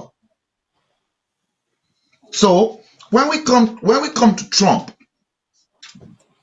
look at what Trump has done in his administration. I envy Trump in one way, because that man came with a mandate. He said, America first. And that, to me, showed a leader who's got the interest of his country first. before The an world. outsider, the world. Now, apart from our own Boris Johnson here in the UK, who said it emphatically to the British people, he just wants to get Brexit done. And he got Brexit done. Theresa May was unable to get Brexit done. That man, Boris, made it known. Enough is enough. He wants Brexit done. They may say Boris Johnson is another Donald Trump here in the UK. If anybody says that, tough on them. I'm a Boris man. I will support Boris anytime. He's doing a great job. He's going to come back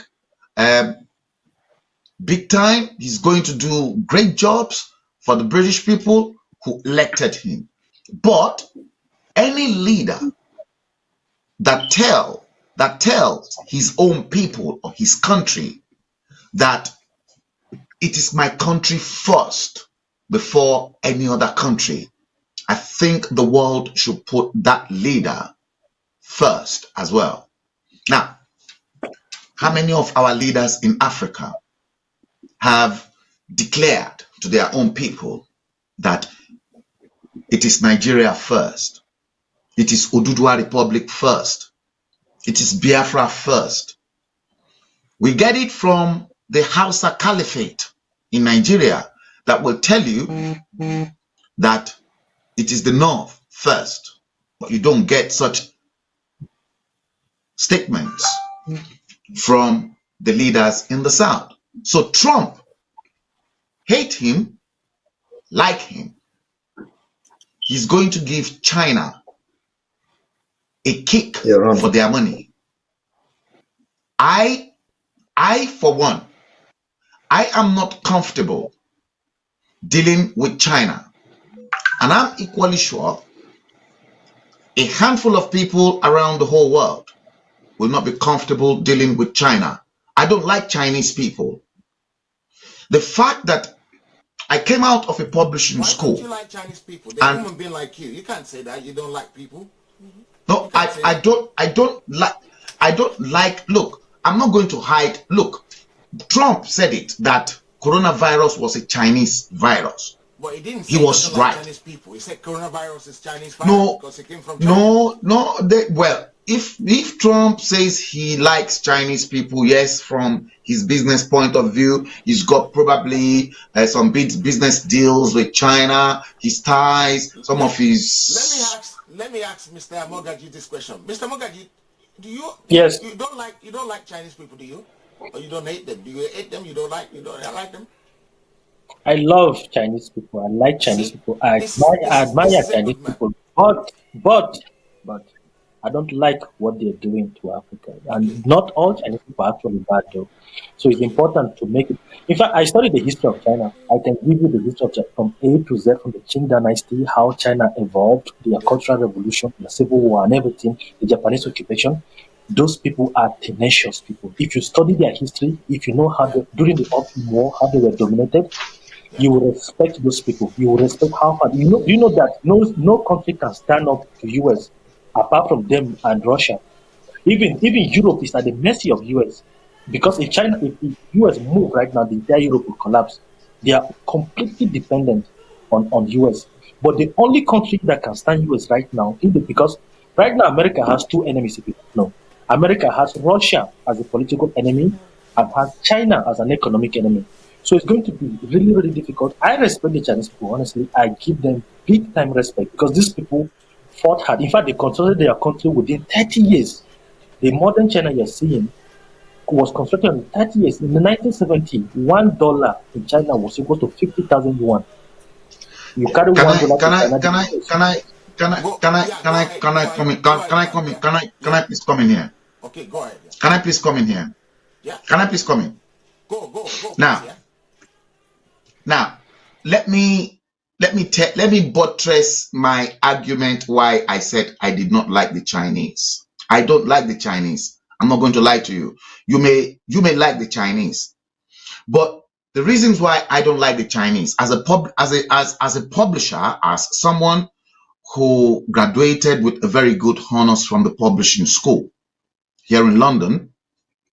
See, one of my problems, and the majority of the problems I have, is the fact that I treated copyright laws and infringements.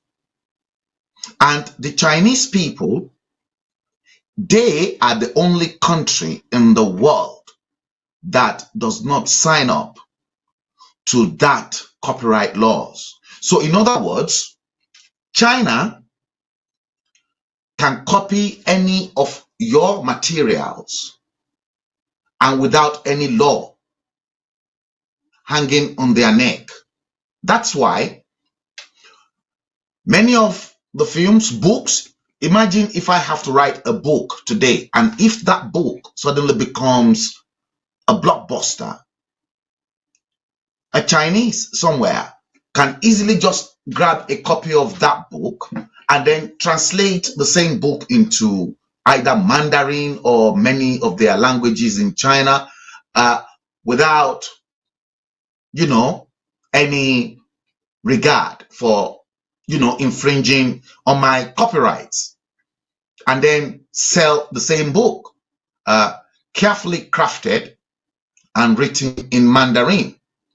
Now, the second angle to which I am looking at why I dislike the Chinese people is the fact that had the African leaders get their own house in order, see, rather than the rest of the world looking towards the East for their manufacturing, because as at 1960, when Nigeria gained independence, look at where Nigeria was 1960. Look at where China was in 1960. Nigeria was probably 1,000 years ahead of China in 1960. By 1996, 95, 96, when I was at the London College of Printing, technology that was available in Nigeria and everything that was already in Nigeria was not readily available in China. Within the period that all your leaders in the entire continent in Africa, that should have been the best possible place that the Western world can go to invest because of the cheap labor, perhaps the labor in Africa could be far more cheaper than the labor in China in terms of manufacturing. But because we've got hopeless non-entities who maroon themselves as politicians, who refuse to develop their continent, that was why you've got a lot of those foreign investors. That's why you've got the likes of big labels and designers such as Stella McCartney, such as Joseph's, such as those big mighty names on Sloane Street, going over towards China, to Hong Kong, to get their designs made up cheaply for them to bring to the UK to be sold at £10,000, £5,000, only for people in the likes of Aisha Buhari and the wife of the Sultan of Brunei and all the Saudi royal wives coming to Sloane's Street to do their shopping. Had we developed the business environment that was conducive to big labels such as Stella McCartney and Joseph's here in England, perhaps those people should have looked towards Africa as their destination, because Africa is even far closer to them.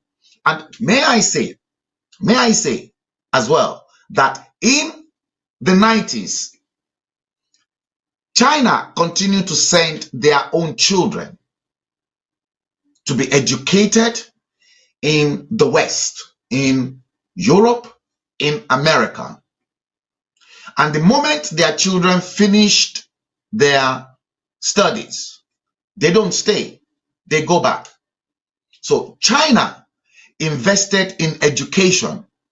And by the time that multiplier effect for China to germinate within the 30 years that they continue to send their children abroad to be educated here in Europe and in America, that was when technology came. And suddenly, because Nigeria was right here, parallel with what technology has to offer, China was there at the bottom. This is Nigeria. This is the Western world. Nigeria was competing. Nigeria was the epitome of what is to happen to a nation that they regarded as in no time it will become a superpower. China was there.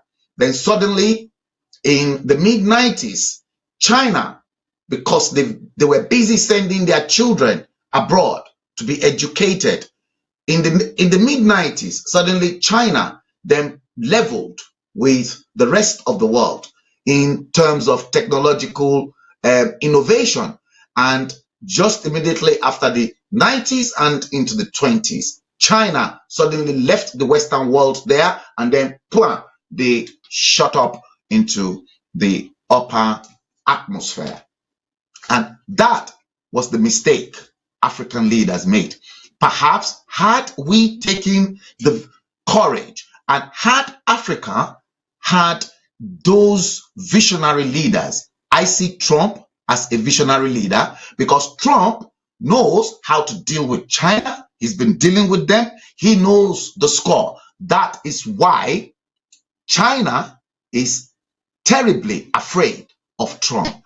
I'll hand over to you for the meantime. And what I wanted to say is that in the last few days, when Trump said he's not going to pay the money they pay to WHO anymore, and in the last few days, China has come out and said, okay, don't worry, you don't have to give them 400 million anymore. We'll give them 800 million instead.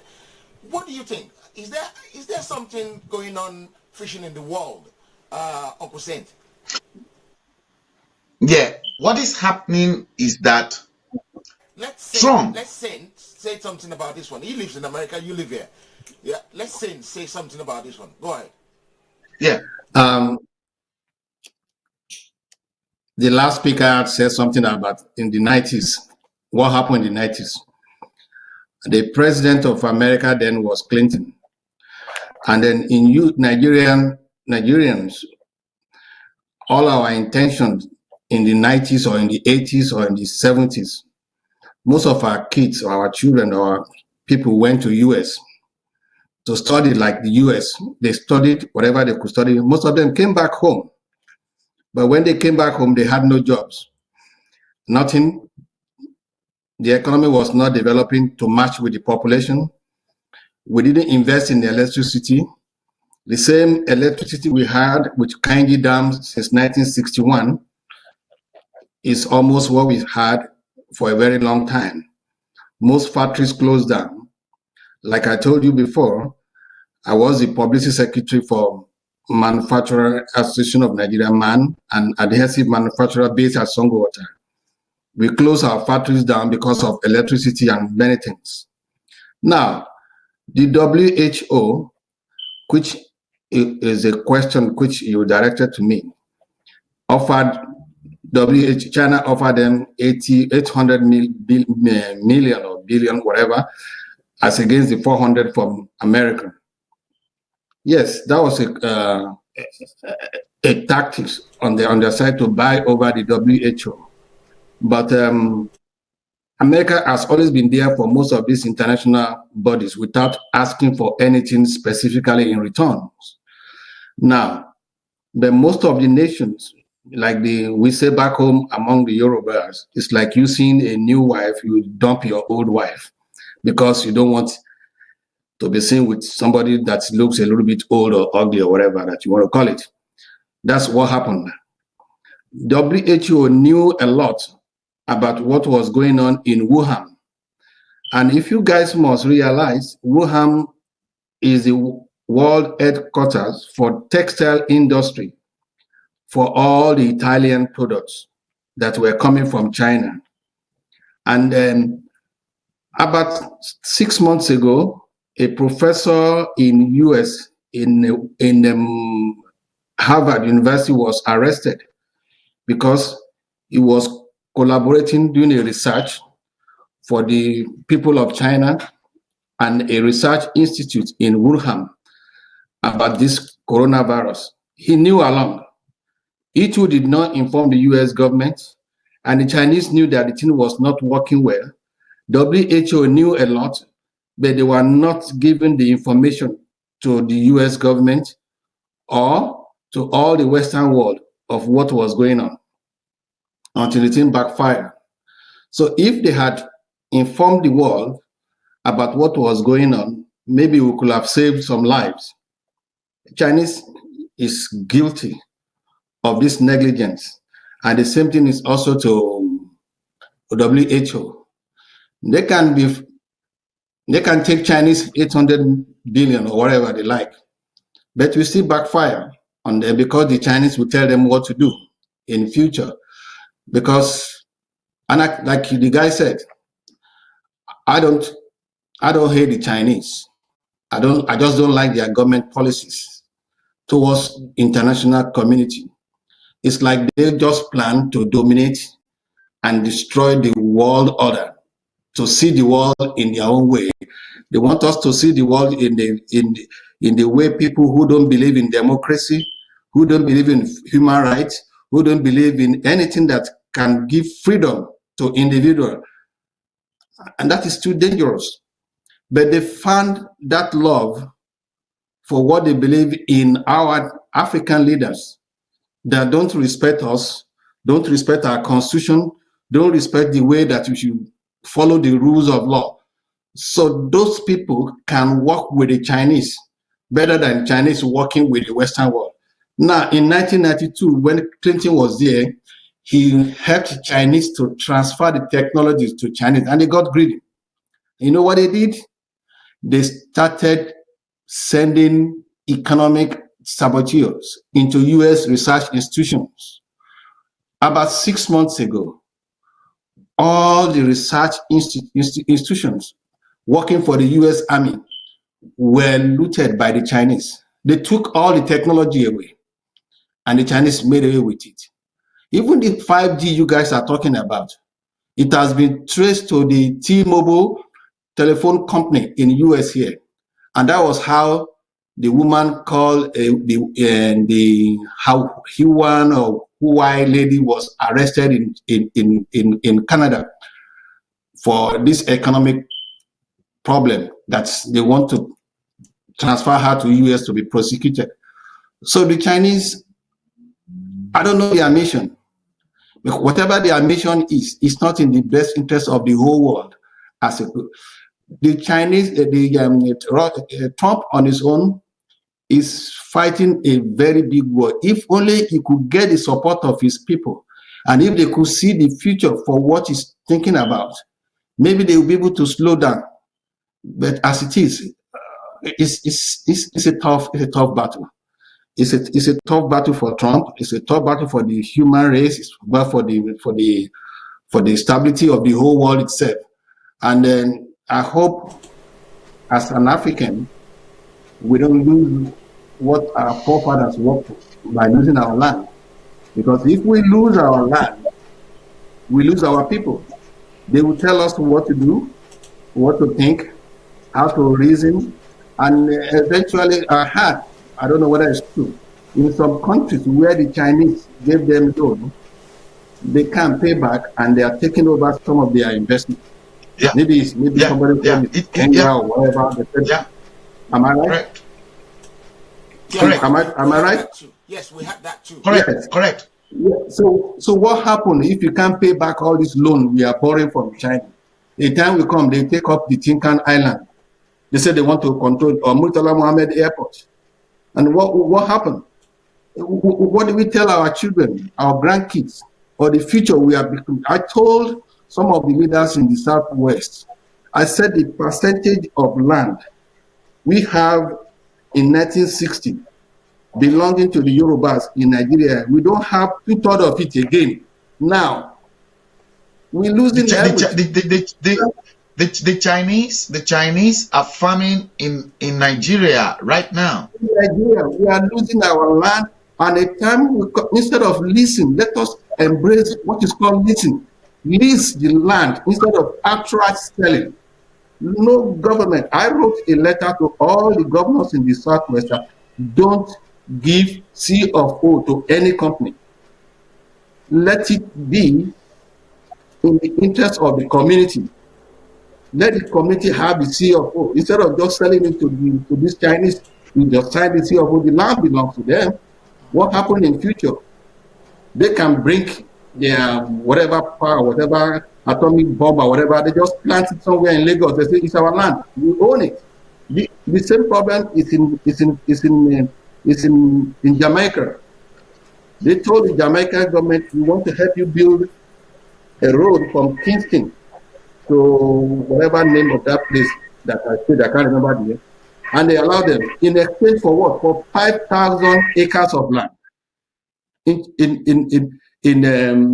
Jamaica. They don't know what they are doing there. The Chinese are putting up a big fence around in there. Maybe they're going to put some equipment there to monitor US from that place, or in case there's a war in future, they can attack US from that place or attack anywhere. The same thing the same thing is happening in Nigeria and all over the world, all over Africa. With the Organization of African Unity or whatever, OAU, they need to sit down and reprogram themselves and think. It's not all about money. It's about what makes us Africans, what entitles us to sovereignty of our nation. We're losing it because of little money that is of nothing to the coming generation. We're talking about 1.2 billion now of people in Africa. Like I said last time, every 40 years, the world population is double. By 1975, the whole population of the world was 3.75. We are 7.8 billion now, as at 3 months ago. What would be where are we going to be if we sell it off? Maybe somebody else can. Okay, thank you very much for that. I really appreciate you. Hello, okay. Hello. I want to go to Ada, because Ada knows a lot about this land and population things more. If we keep selling the land to the Chinese, where are we going to find ourselves in the next few years, Mr. Mogaji? Well, certainly, I want to, first of all, I want to address the point that Frank made. He said something about what the Chinese people are doing right now. He made mention of IP, that all this thing that they're stealing, this right stuff. In fact, I want to bring you back. Maybe you forgot, ignore this part of the history, that the US, what China is doing right now, the stealing of intellectual property was actually what US did. If you remember vividly, immediately after the Second World War, the US imported almost all the German scientists that were involved in all the atrocities, all the research that they did, and took on their entire scientists back to the US and used them to develop their system. Even the British scientists were being brought in, and they did all these things. Now, this is what I want us to do. I want us, first of all, to not point accusation fingers, first of all, on China, but to look at what they are doing and try to learn from them. We should learn what they are doing, because that is the only way to survive. Life is all about the survival of the fittest. Can I just quickly come in? Can I just quickly come in there? Okay. Can I just quickly come in? Yeah, you can come in. Yeah. Now, I appreciate the fact that you did make mention of the fact that the Chinese were probably looking at history, and they are looking at exactly what the Western world did during colonization. Now, we must not forget one thing, that the way the Western world practiced colonization in those days, they helped us back in Africa because they gave back to Africa. They never took your land, and the only thing that came before colonization, slavery, was the selling of the black people to the white people to help them develop in their own country. Now, we cannot compare what America did or what Europe did in Africa as opposed to the mayhem that the Chinese are about to unleash on the African people. Nigeria, for instance, the British, they helped us, they educated us. My own father was one of those products of the colonial education. They never discriminated based on your intellect, your academic ability. They educated each and every child in the corners, the four corners of Nigeria, because they know the education they were providing those children that were born in the 1920s and 1921s will develop that country in the future. So they gave you education, they gave you technology, they never took your land, they developed those land for you. But the only thing they took from that land was your resources. Now, China, let's come back to China. China is taking everything away from you. The British, if they want to develop, they will use the local people in their own country. If they want laborers, they won't bring laborers from England, but they will rather use you and I and our forefathers for agriculture, to build roads, to build bridges, as opposed to what Chinese are currently doing. The Chinese are not interested. I want to say something, yeah? Let's go to Mr. Magaji quickly, yeah? Go ahead. I do not discredit the role that the British people did in Africa. And you're talking about education. The education that they gave us in Africa was a completely Eurocentric kind of education. And tell me what that education has done to the development of Africa. Show me where Africa is currently right now. What I want, yes, because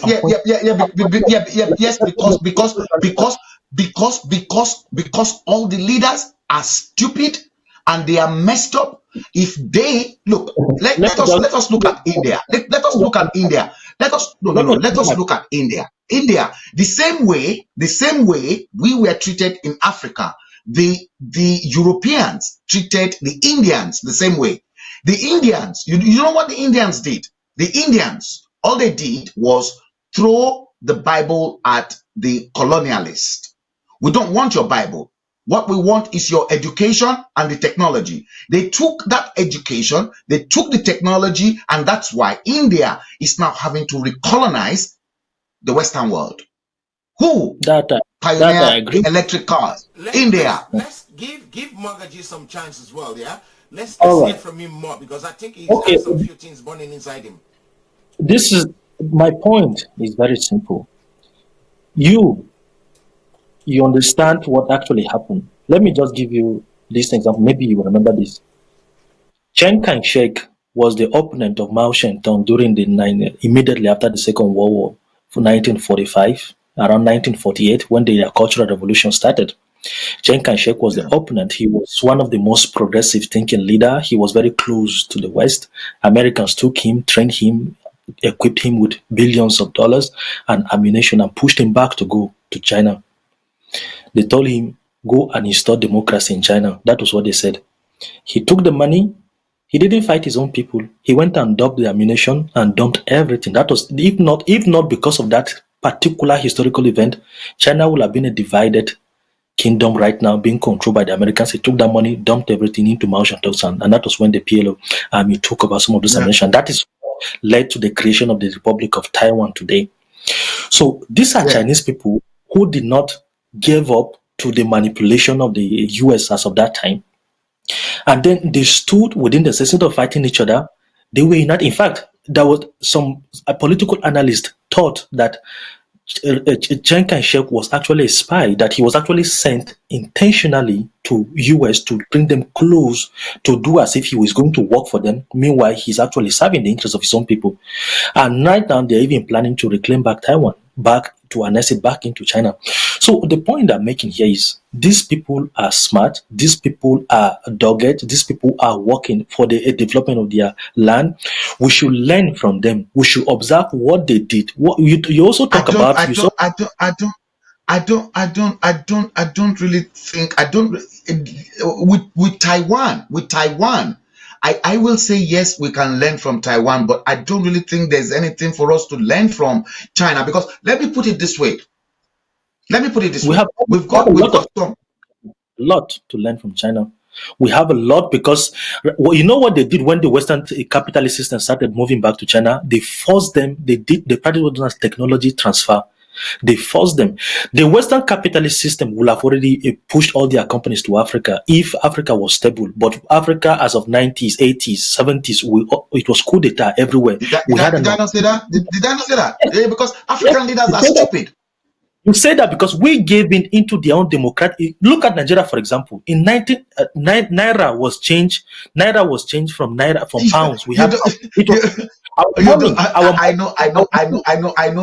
know the entire story about the Naira exchange now, because you see, Nigerians themselves hate themselves, because Nigerians equally destroyed their own economy. It is not the white man that came to destroy Nigeria.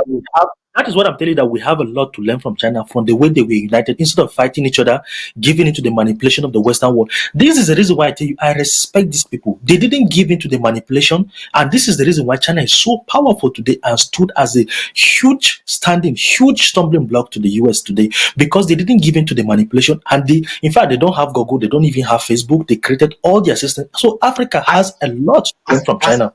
Look, as we are talking about this. Internet came to China 2006. That was when they launched their internet.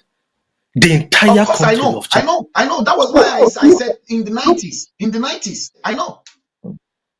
So look at how far. Look at what they did. So we have a lot to learn from them. Instead of that, we should use that feeling of indignation and look at what they are doing. They are copying from China. Do you know the Chinese system is a communist system? Can you imagine? And communism despises capitalism. It despises capitalism. But China today is one of the biggest force, one of the biggest practitioners of capitalism after the US. In fact, they learn from the US people. They observe them, watch them. And who introduced this thing? It was Deng Xiaoping. He watched and said, look, this amount Xiaoping introduced, our system is not working. We have to practice what is known as the open market. He said, okay, let's send in our intellectuals. Let them learn. Can I bring in another case here into this China palaver? I want to bring in another case into this China palaver. Right now, we're talking about. You are probably comfortable with China. I'm not comfortable with China. Now let's look at our children who are currently in China, Africans in China. At least I know of a case. Let me tell you, I know of a case. I know of a Nigerian lecturer who is currently teaching in one of the Chinese universities in civil engineering. Guess what? That will never happen here. Chinese will never be treated that way in Africa or in the United States. They are being threatened. They recruited them to come to their universities to teach, and now they want to throw these people out. Some of them, they've shut down utility supplies into their flats. Some of them, no water, no electricity. Now, for them, every year, the communist Chinese country renewed their visas. This is why I said I've got problems with China, because China does not. How do you want me to respect a country that does not even respect human rights? Look at what happened to Hong Kong. Look at What the what state is of Hong what Kong is human before right? Hong Kong was Can handed I ask over you a to question? China. Can I ask you a question? Can I ask you a Can I question? come in quickly there? I'm gonna come in first, yeah, because I'm gonna give the program a little bit of extra spice. So I'm gonna have to take Senior Show Me out. He's in America. I'm gonna take him out of the equation and replace him with Olayomi Koiki of Koiki Media. So your last word before we.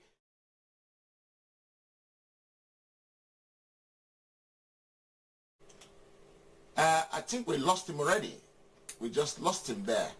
Okay, Senior Show Me, Zaint Oracle, as you are called, mainly by your colleagues. I call you Senior Show Me. Thank you very much for joining us today. We really appreciate your coming.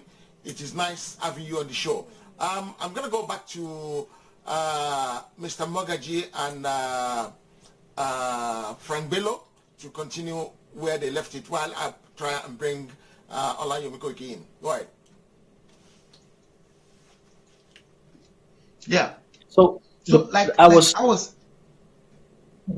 Yeah, go on. yes. So the point I'm making is like the Chinese people are tenacious people. That is certainly something that we can no one can dispute that. Africa I can think learn that I think I will dispute I will dispute to be that because tenacious. You that dispute tenacity. tenacious. I think I will say the Chinese people are fraudulent, and they're not pretty straightforward. Yeah, okay. Maybe you forgot. In the 1855, I believe you remember the Opium War, how the Chinese kingdom was completely oppressed. It was during the Qing dynasty. Who did that? Who did that? Let me It was France. It was look, France. It was the let United me tell you, Kingdom. It was America. the It Chinese was the people are Portuguese. not the It Chinese was people the are not as smart as the Igbo people, the Biafrans in the east. They are not as smart technologically. Perhaps the Biafrans would have done a much more better thing had we got the right leaders in that country. okay. That is also true. That I agree with you with the ability of the board. What I'm saying is this. Thank you What for I'm that. saying. Thank you. What I'm saying is this: the Chinese people went through a period of known as they call it the period of humiliation. They went through the period during the Opium War. They were So oppressed by the five. are you saying the Biafrans never went through I'm horrific bringing. humiliation far more than the Chinese? I will end my point with the Biafrans. I will end my point with the Biafrans. Let me just complete it quickly. The Chinese Fine. people went through the period of humiliation by five nations. America was involved.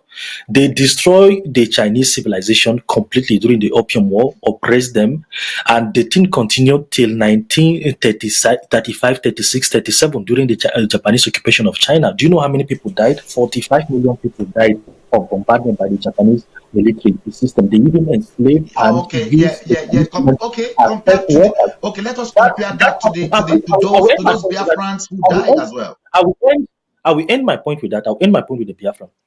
They went through this period of humiliation, occupation, dominance. They were forced, the kingdom was completely down until their cultural revolution. And the modern China we're seeing today is just 30 years old. Can That I was put you guys on hold? so, Let me reorganize things. I'm trying to reorganize the program a little bit more, yeah? So while I'm waiting for Olayomi Koiki to come in, right, I want to give one of our one audience that wants to be on this show. I want to give them the chance. So I'm gonna pin a number onto the screen now. If you can WhatsApp me quickly, I will send you a link to connect to me. 07 no, 1 second please. So I'm pinning that number there. If you can WhatsApp me quickly, if you want to come in, there's a requirement for it though. I'm going to tell you what the requirement is. The requirement is that your phone must be on landscape. But if you WhatsApp me, I'm going to try and bring you into the program. One person, a rare opportunity for one of our listeners to come onto the program and be on this show with me today. Okay, go ahead, both of you again, yeah. where did he even stop? So I lost my train No, of. So I was saying, I was no, no. actually talking about We stopped at Biafra and the fact that okay, okay. I wanted to Biafra end my point. went through I want, such I humiliation as wanted, well. I wanted to end my point with Biafra. So I'm telling you the reason why. If you want to understand the reason why the Chinese are behaving today, read their history, their entire history, and then when it comes to the issue of Biafra, I have 4 family members right now. My immediate younger sister is in a position to marry an Igbo man. So what the topic I'm about to discuss is something very close to my heart. I told somebody, I said I admire the Biafran issue so much. And this young man, Nnamdi Kanu, I want to just say a point about him. Then I'll just end it entirely with the Biafran stuff. There is a difference between organization and mobilization. Nnamdi Yeah, Kanu is certainly a mobilizer. He is certainly a mobilizer, but not an organizer. Let me explain to you why I say that. The issue of Biafra, for example, right now, there is a difference between political independence and economic independence. The country of South Africa, as it is currently, has 54 million population of people. Out of those 54 million, 4 million of the population are white. Out of the 50 million, partly Chinese, partly Indians, and majority black and the colored. Now, the difference is that the blacks took over South Africa since 1994 after the apartheid regime ended. They took over the country. So the entire senators, their governors, all their senate, the entire house are black, dominated by black politically. But let me tell you, 80% of the South Africa, for example, in landmass, South Africa has 1.1 million in superficie in their landmass. But Nigeria, we think Nigeria is very large, but Nigeria is just 900,000 in landmass, kilometers square. So South Africa is bigger in landmass than Nigeria. So as I'm talking to you, 80% to 85% of the South African landmass is occupied by just 1% of the white population. 80%. This means that the zoo, the game reserves, the apartment that are being rented. South Africa is beautiful more than Italy as a country. It's very beautiful. If you go to South Africa, you might think you're in Europe. So 80% of the land is being owned by some white minority in the land. So the political system is owned by the blacks, controlled by the blacks. They are taking the political decision. They are deciding everything, all the foreign affairs. They are controlling everything. But 80% of the economy of South Africa is dependent on the white minority, just little. So this is what I want to say. I want to relate this to Biafra. I talked to a friend. I said, look, I don't want civil war. I said, I don't want Igbo people to leave Nigeria. These are very sweet people. The culture, the love, the intelligence, our literature, the movie industry. You can just see the energy, the force. In fact, I told somebody, I said, if I became a president, the first thing I would do is to revive back. Because during that war, the Biafrans were so innovative that they even created armor tanks. They started building their own ammunition because there was no supply. So I said, these are very positive things. I said, if I were Nnamdi Kanu, I will not focus on political liberation. First of all, I will start from the basics. The basic is what I call the economic independence. And the economic independence require structural. It require cooperative. I saw a flight one day. That was around 2017. I was seated in my room and I saw a flight. The ladies were dressed in Asiogo, something like that. They were garbed in Asiogo. It was a flight and they were speaking in Igbo. They were giving, the hostess was giving another in Igbo language. I was so proud. I said, oh, this is so sweet. I say, you can create a mini state, for example, and a mini economic independence system structure. For instance, you can start by a single, in fact, the Igbo state have some of the highest millionaires in Africa right now. This one single individual is capable of connecting the entire 6 states in railway with railway. So start by political independence. I'll just give you the example of South Africa as a country right now, that the politics is controlled by big minority black. They have the ability to privatize all the system. They are not doing it. But the economy is controlled by just few minority and they are making huge money. I'm here. I went to France to the mall recently to buy wine and I saw wine from South Africa. I discovered that it was one white fan that was producing. They got contract with the AU. They got contract to supply China, all those things. So there is difference between political independence and economic independence. Economic independence is the basic. You can start by building. In fact, in South Africa right now, there's a little state, they call it the Orania. It's just a little isolated kingdom by the white people, some kind of like KKK style, the Ku Klux Klan. They just isolate themselves, build a little republic in South Africa, and they farm their food, they do everything. So this is what I'm trying. Let me just say it in conclusion. Chinese people worked hard to defend their sovereignty. That is very admirable. They were refused access to the International Space Station. You know what they did? They went and built their own. They refused US access to their Google. They refused US access to their Facebook. They built their own system. This is what Africans can learn from them instead of castigating them. So this is what Biafra, as a great nation with very intelligent, smart people, need to know, that there is a difference between political independence and economic independence. If you start with the economic independence, in short, the backbone of the Nigerian economy today, the Onitsha market, the Alaba market, where they produce shoes. If you go there, oh my God, you will see how powerful these people are. They are producing good quality shoes in comparison to all this Gucci, all this their Prada, good quality stuff. You can start by empowering Igbo millionaires that are in the US and start up a grassroots movement, an underground movement that the government will not even know what you're doing. They won't even mind you, because the moment you're calling for secession, you're calling for a separate state. If the state is separated, that is when you start facing another challenge of Can political I hold structure. you there for a second? Can I hold you there Yes. for a second? Frank Bello, I Yeah. want you to take a note of Yeah. that. This is why I've been advocating for some few people around us, that I like this man idea. If you look for economic independence, it's different. Economic empowerment, Yeah, it's different from political independence. empowerment. Okay, Yeah. Mr. Mogaji, I'm gonna give it back to you. Yeah, quickly. Yeah. Okay. So the point. If you see me, I admire the Igbo culture a lot. I'm in love. In fact, right now, the woman I'm talking to is an Igbo woman. I say, me, if I will end up marrying a woman, and a woman should be an Igbo woman. So I admire the Igbo culture. I admire the tenacity, which is something I see. In fact, I study a lot the history, the Ashkenazi Jews. The Igbo have similar culture with the Jews, that tenacity, when it comes to finance and all those things. So what I say is Yeah. that go on with this economic, You're start up with absolutely this plan, correct. for example. One individual, one Igbo man, do you know what it takes, how much it will take to connect the entire 6 Igbo state with railway connection? All the governors, for example, they can just say, okay, let's decide to connect all our state and build it. Let's develop our agriculture. Let's develop a dairy system. Already right now, without the Igbo nation, Nigeria will collapse. Have almost 40% of agricultural activity, economic activity is from that land.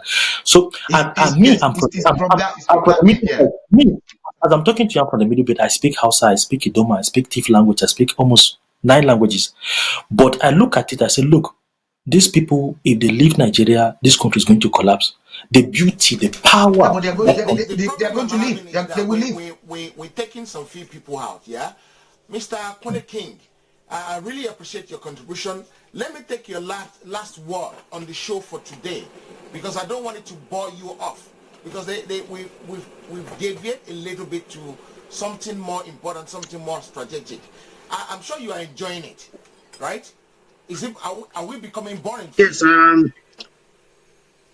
not really. Though we've digressed from the main topic, but Yes. these are very critical issues that are, that is happening in Nigeria that they are discussing about the issue of Biafra. I quite agree with both speakers, with Mr. Frank and Mr. Mogaji about the Biafra issues. And I think every Nigerian respects the Igbos and regarding their contribution to the country. Sometimes we might not really say it out. The Igbos want us to be, say it out, give them so much respect. But we respect them. We know they have that economic, prowess. They have that power to turn things around. You know, as for me, I respect the Igbos. I've got so many friends. I respect them.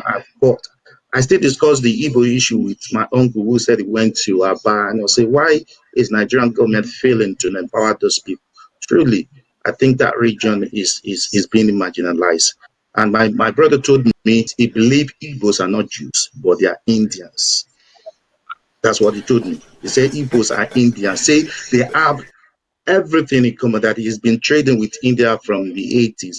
And from what you observed recently in the eastern part of the country, he believed Igbos came from India. I said, no, Igbo will disagree with you. They would say they are from, um, from Israel. Israel, But yeah. going back to some of the issues that we wanted to discuss, I just want to say my final note that recently Nigeria has signed MOU with China regarding the fight with Boko Haram. Even last month, I think this month, early part of this month, China delivered some armor tank to Nigeria to fight Boko Haram. So I can see that, China has come to stay in Africa. And I just want to make a reference to what some of the things Mr. Frank said and about selling lands to Chinese. I think according to the Land Use Act and in the when you buy land from the government who give us consent through the CFO, that lasts just for only 99 years. So let's see what policy, the kind of law that the Nigerian government is coming out, because you see the Land Use Act itself is coming obsolete and does not address some of the legal issues according to to land law. So my own take is that China has come to stay in Africa. Now they have economic power. Now they are coming with military power because the Western world, they've left us alone to fight the menace of Boko Haram. What is America? It's only this time that America has sold Nigeria some, military equipment. So Nigeria is struggling to get some of the equipment, and China is coming to fill that vacuum. So by the time they have the military power, economic power, so they have everything to influence politics and how we live our life in Africa. And I believe that if our leaders are so smart, they will hold China accountable. Like when you come to United Kingdom, most of the investment, when you look at the football teams, you look at some other investment, these are being purchased by the Arabs.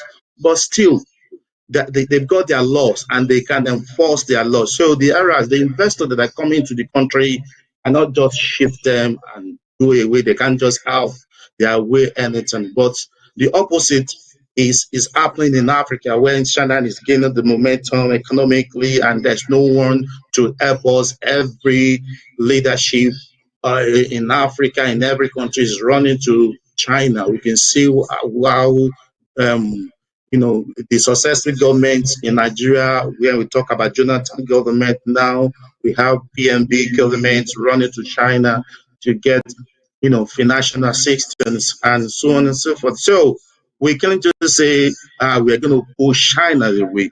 If we have formidable laws that we can enforce, we got a lot of laws in Nigeria, but the enforcement is weak. And now we need China because the West is not even supporting us economically. They've abandoned us. So they thought Africa is a place that cannot be invested. Now that China has come to Africa, helping us to build rails, build bridges and stuff, invest in agriculture, and then the West is, making its own propaganda against China. And China has one intention: to come and dominate and plow, loot, or if I may say. Then, so the whole world from time immemorial is about power grab. When you look at Babylonian, the Persian kingdom, it's all about power grab. America want to grab power. That's why they cause a lot of instabilities in the Middle East. Now they don't have that kind of power again. Now it's about technological power and economic power. And China has both now. And militarily, China is getting powerful. And they've come to stay in Africa, and it's too late to stop them. That's my own take. Thank you very much for having me on this show. Thank you very much, Mr. Kwale. I'm going to let you go now because I've got a gentleman that I'm going to try and bring onto the show to spice up the show a little bit more. Yeah. So, Mr. Kwale, I really appreciate you. Thank you for coming to the show. Yeah, thank you very much. Fantastic. Thank you. See you again. Thank you. Take care. Bye-bye. I would like to introduce Mr. Yomi Koiki of Koiki Media, who is on the show, is joining us for about 10 minutes now, but unfortunately I've not been able to introduce him. Mr. Koiki, welcome. Very good evening, and good to be here again tonight. Every time, Mr. Olayomi Koiki, we really appreciate you in everything you do for us at Heritage Television. Mr. Koiki is the man handling Koiki Media, Koiki Online Media. They do everything. They bring in everything to your doorsteps. I'm going to try and get a replacement for Mr. Kunle King now. But before then, I'm going to give Frank Bello and Mr. Mogaji a little bit more time to iron some few things out. But before then, Mr. Koike, have you got figures from Nigeria today by any chance? Not out, but I can quickly also give you some of the other news that was breaking today in Nigeria. Another 45 people lost their life, and I'll be telling you where exactly that took place. Once again, the NCDC, the Nigerian Center for Disease Control, we're still waiting for a little bit more. I'm just getting from the wire. President Muhammad Buhari has condemned the latest attack by bandits in Katsina State in the 3 local government areas that left 47 persons dead. We do know that as much as we are dealing with the COVID-19, there are other issues and matters that is still, happening within the country. And I do know I've been following the report of what you've been saying as well. Also, there was also a pipeline explosion looming as residents of Buluya Ama community in Rivers State are having a few days scooping fuel from a leaking pipeline. It's not the first time we've seen Nigerians outside, not just in Rivers State, but also in other states, taking those kind of opportunity whenever there is a tanker, either tripping off on the road. But this also is happening in Rivers State. I'll give you one more news. There's been a lot of, condolence message coming from around the world. But let me give you latest with the. We do know that on Saturday morning, flight left to UK from Nigeria, both from Lagos and Abuja, and those are British residents that went on holiday in Nigeria, and they are making their way back. The first set have departed Abuja and Lagos on Saturday morning, and I've been following because that is quite important, because we do have a lot of Nigerians that went back for 2 weeks or a couple of days and get caught up with the situation back home as well. But I've also got another statement coming out from the British High Commission in Nigeria, which says the next flight is going to be tomorrow. They're expecting to have another one on the 22nd. And if we have any of our viewers, or you have somebody in Nigeria that have been stuck in Nigeria for some time, they need to go into the website or the Twitter handle of the government of the UK government, so that they can do the necessary step. The flight is not going to be free, just like the Foreign Minister Jeffrey Oyeme was saying as well. Nigerians that are also thinking to go back to Nigeria will have to pay for the flight. So that means it's not an evacuation flight. It's more or less like the government just assisting you to bring in the aircraft, and you have to pay for that service as well. So that is what I have at the moment. But as soon as we have the update from the NCDC, I would get to you straight away so that we can give the latest update. But at the moment, we still have 541 people confirmed, 166 discharged. Then 19 people have died, and that also from the official press statement about Abba Kaira, and I think that will be updated when we get the new update. The figure of the death might have to increase a little bit. Let's go back to you back in the studio.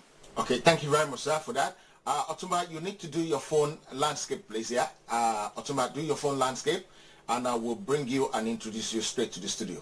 Do your phone on the side, yeah, Otumba? I got another gentleman who is just joining us, Otumba. Otumba, could you do your phone landscape? Yeah, go ahead. Yeah, that's it. Yeah, thank you. And I will work and fix that one for you in a second. I'm going to be linking me up to what we're doing in some few seconds now, but just to make sure everything worked well before I put him straight into the studio.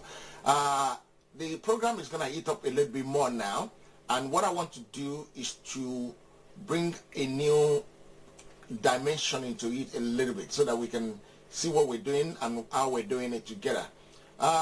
We've been discussing about China, we're supposed to be discussing about China Boko Haram, but we've not been able to do it a lot because we have some other pressing issue that we try to attend to.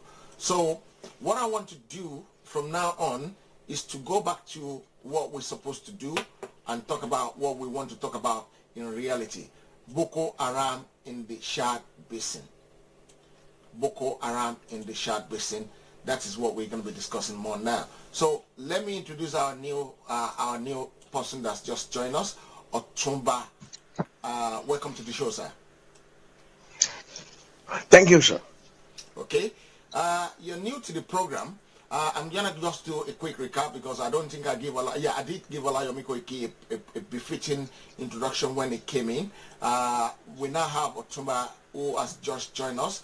On the show before you came in, I have the following people. I have Frank Bello, who you know very well. He's very one of the good people friend. we were antagonizing ourselves with the other time together. I have Ada Mogaji as well. Ada Mogaji is someone that will be coming to the show from... I've never seen in Nigeria have so much information, and he said he's not a scientist. I don't know how he did that. But thank you very much. So that's Ada Mogaji, and then I think that's it. Unless you want me to introduce myself to you, sir. So we go back to the show.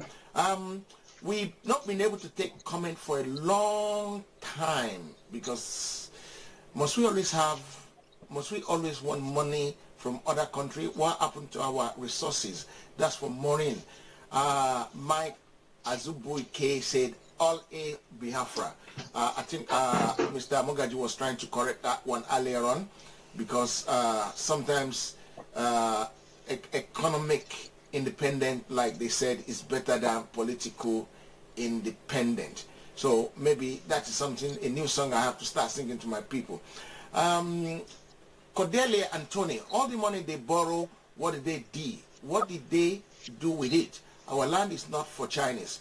What is the problem in Nigeria is that we have no good leaders. No one there. The one there are just looting the money. Look at the money being donated in this COVID-19 has been looted. We don't know. They haven't tell us that. Otuma, is it because we have no good leaders in Nigeria? I don't know. Maybe we need to go back that route again. It's not leaders only problem we have in Nigeria, or maybe I should go to Mr. Mogaji, who has a fresh idea, completely fresh idea. Mr. Mogaji, is it that we don't have good leaders in Nigeria, or Nigerians are just idiots ourselves? Okay, let me stress this clearly. Let me just try to explain to us what governance means. Most of us here are football fans. We understand what football really means. Me, I don't watch football. I can't tell you the difference between Chelsea and Manchester or Man United. So, but I understand basic football. I watch the national match. Governance is very simple. It's like a football game. Our government play the role of a referee, for example. They play the role of referees. I'm talking about the kind of system, the kind of democratic system that we have in Nigeria. Our government play the role of referee, but the main player, the main people who move the economy are the citizens. For instance, imagine a situation where we have Dangote, for example, is currently employing more than 500,000 people, both direct and indirect jobs. And he has already started building a company of 500 or 14 billion fortune that he took a loan to build. This man, hate him or love him, he is employing thousands of people, thousands of family are dependent on him. His company alone is going to propel the Nigerian economy to 1 trillion by the year 2030, and we're talking about 10 years from now. And his company is going to be responsible for almost 45% of the Nigerian GDP. So hate him or like him. Why am I talking about Dangote? Imagine we have 500 or 1,000 or 5,000 people like Dangote in Nigeria. Somebody in the telecommunication sector, somebody in the railway sector, somebody. So it's not just only about the government. In fact, the people who built US, if you know the history of US, how US was built, it wasn't the US government, it was the citizen. 5 people actually. 5 people built the modern US. If you know about Tesla, for example, who came up with this whole idea of electricity, you also know, most of us know about the car that is called Tesla. Most of us also, the Vanderbilt family, for example, all their JP Morgans, all these, their, what is that other name? The 5 individuals came up with they refined petrol. They find out petrol, and then the petrol revolution came in. They built railway. The 5 individuals are responsible for what the modern US is. So we can see that as an example. That, take for instance, somebody in Nigeria, a private company, stand up and say, look, the government contract that they are building thousands of millions, billions to build railway is always ending up in fiasco. Why can't I just say, okay, let me connect the entire 36 states in Nigeria so that any goods that is traveling from north to the east, from south to west, will make money through transporting food or through transporting oil to different filling stations. Or this will even transport thousands of people from Lagos to Kano, from Kano to Abia, different any goods to make transportation easy even. So the people actually that are going to move an economy are the citizens, what they do, how they participate. The only thing that the government can do, I'm talking about our own system of government, our own democratic system of government, is to set up policies that could support our system. I will give you an example of this. There is a lady, her name is Amy Jadesimi. People that are watching can check her out. She started one of the first offshore drilling company. Because I'm talking about this, it's very interesting because right now, if you check out the top 10 economy in Africa, in the world, the top 10 fastest growing economy, you see that some of them are African economy. And they made mention of Kenya, Ghana, Uganda, Rwanda, and all those countries, but they didn't mention Nigeria. But what people don't know is that there are huge industries that are coming up right now. The Amy Jadesimi, for example, you can check her. She built a company that's called Ladol. Ladlol is an offshore drilling company, and they are currently building one of the largest cold storage in West Africa. It's not just going to serve Nigeria, but it's going to serve the entire West African region. Why am I talking about this? Because this is a private industry. She took a loan to build them, and it's not good. They even gave her recently an award in the London. I think one of the women industrial, I've forgotten the award she got. So this is a lady who came into the country, a young lady. She worked with the Goldman Sachs. Went back to Nigeria and established her own company. She has brothers who are men, but she came in, she's single, she started working, and it's working perfectly today. You can search her online, you'll see the work she's doing. And the Dangote industry, for example, he's providing 5 stuff. They are going to provide we have gas, natural gas. The African industry, for example, we usually import our aviation fuel to feed all our flights that are in Ethiopia, in Ghana, in South Africa, and all those things. But Dangote, the company that he's building right now, the project he's doing right now, is going to take over they're going to provide for the entire African aviation industry. He's going to give them fuel. And the natural gas, this thing he's planning, they're actually constructing a 4,000 kilometers underground pipeline from Nigeria to Morocco. And you know what that means? There's just a few kilometers that's dividing Morocco and Europe. That means that there's a future possibility that Nigeria can start to supply Europe with natural gas, because the entire European Union are dependent on Russia to supply them with natural gas. So the citizens are actually responsible for the growth of the nation. The leaders, our government, are only responsible for policy.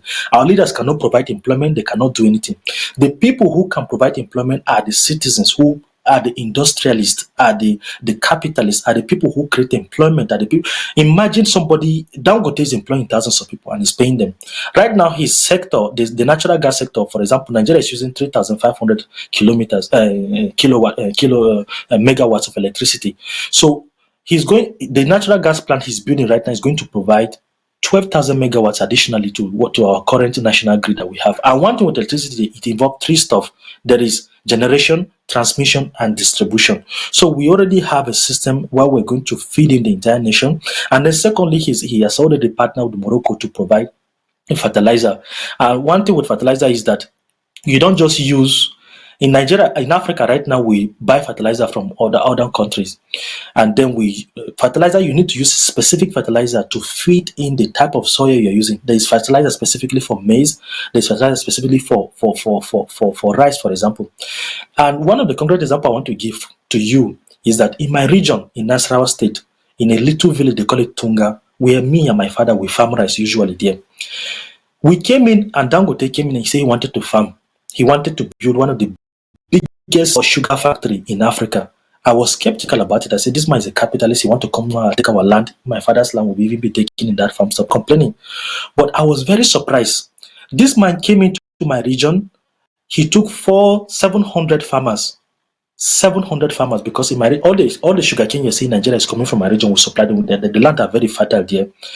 700 farmers. He said, look, we are going to apportion you 40 hectares of land, you 60 hectares of land, you 70 hectares of land. You take over all this land. We're going to provide equipment for you, facilities, tractors to till the soil. We're going to give you fertilizer. We're going to give you seedlings of sugarcane. All you need to do, take care of your farm very well, harvest it. There is a market already for you. Just supply the sugarcane to my company. We're going to refine it, turn it into sugar, brown sugar, white sugar. People, women who are into baking, they will understand what I'm talking about. So you know that there are different types of sugar that you use to farm. So when I look at the whole system, and this system was introduced by Buhari, it's called backward integration. So instead of an industrialist to come into the region and just take over land, he employed the people of the land to actually work on empowering them. So he did this thing as a case right now. Nasra State, very soon, the ability, the company is going to produce 170 megawatt of electricity, which is even enough to power the entire Nasra State for electricity. So this is what he did. People right now are on the ground. Right now I'm planning actually to set up all my brothers' family in another port and tell them, look, you guys go in, farm this sugarcane and supply the company, because it's really one of the biggest sugar plant in Africa. And do you know what that will cost us? That will cost us like 1.7 billion annually that we use to import sugar. It will just cut off that foreign exchange. So that is a very huge strike. So the citizens are actually the main actors. They are the players. The way they football, because in a football team you have opponent. You have to play well. When you play well, you score. So the citizens are the players who are going to play the national game. They are going to play the economy. They are going to create employment. They are going to work hard in their office. They are going to do the exact thing. And the government, all they need to do is to set up policies. They work like the referees. They blow. They give you penalty if you're cheating. They give you penalty if you're a corrupt person. They give you penalty if you do not do what is expected of you. So that is just the role of the government. Just policy making and protecting the country, deciding what to happen here, what to happen here. Why do I make mention of Ladol Ami Jadisimi? I made mention of her because before she came back to Nigeria, there was a monopoly in the oil and drilling, or offshore oil and drilling company. That was a monopoly. But who broke up that monopoly? It was Buhari. I'm not a fan of Buhari, so people should not mistake this. I'm not his fan, but he has done some positive things that we must admit. There are aspects he's so whack about it, and I will be very blunt about that. I do not there are stuff that he did that are good. And she's not even a Hausa person, but she got access to be able to establish. For that matter, she's a woman, and right now is going to place Nigeria in a very strategic position. And I also want to quickly correct the notion. I made a video recently that went viral talking against China, and in this very particular show, I also say that I also praise the Chinese people of what they are doing to their country. So people are beginning to misunderstood me. They thought I'm in support of China. I'm a fan of China. Just admire these people. Admire what they are doing to their country. Admire that China is able to raise up 800 million people. 800 million people out of poverty within the span of 30 years, something that the Western world only achieved in 200 years. So do you know what that means for a system to be able to achieve such? So that is just the notion I want to correct. I want us as Black people, as Africans, to learn from the positive side, to learn how to defend our land. I'm not praising China because I'm in support of what they're doing in Africa. No, I'm just praising what they are doing for their country, how they are working. So in conclusion to that, the government, all they need to do is policy making, but the real players of the economy, the real players that will move the system are the citizens. So we need 5,000, we need 10,000. And let me just give a few statistics before I go eventually.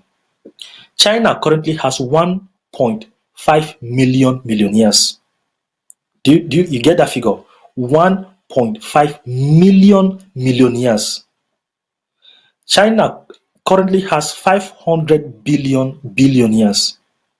500 billionaires. That's what I intend to say.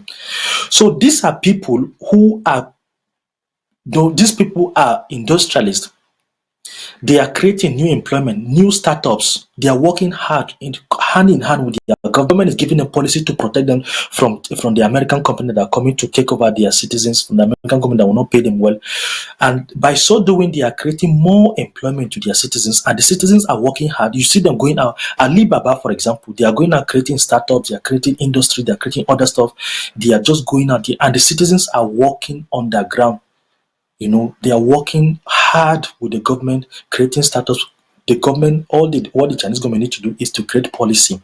The Chinese government, for example, has a system they call the CCP. The CCP, that is the Chinese Communist Party system. They have the membership of about 900 million membership. And guess what? All their members are atheists. Constitutionally, the Chinese political system require before you join their party. And their party, what they do in China is that if you're a prof, if you have a lot of influence, if you're a celebrity, a media celebrity, if you're a teacher, if you're an athlete, if you occupy any influential position in the society, they will force you to join their party, their CCP party. And that CCP party currently has 99 million membership.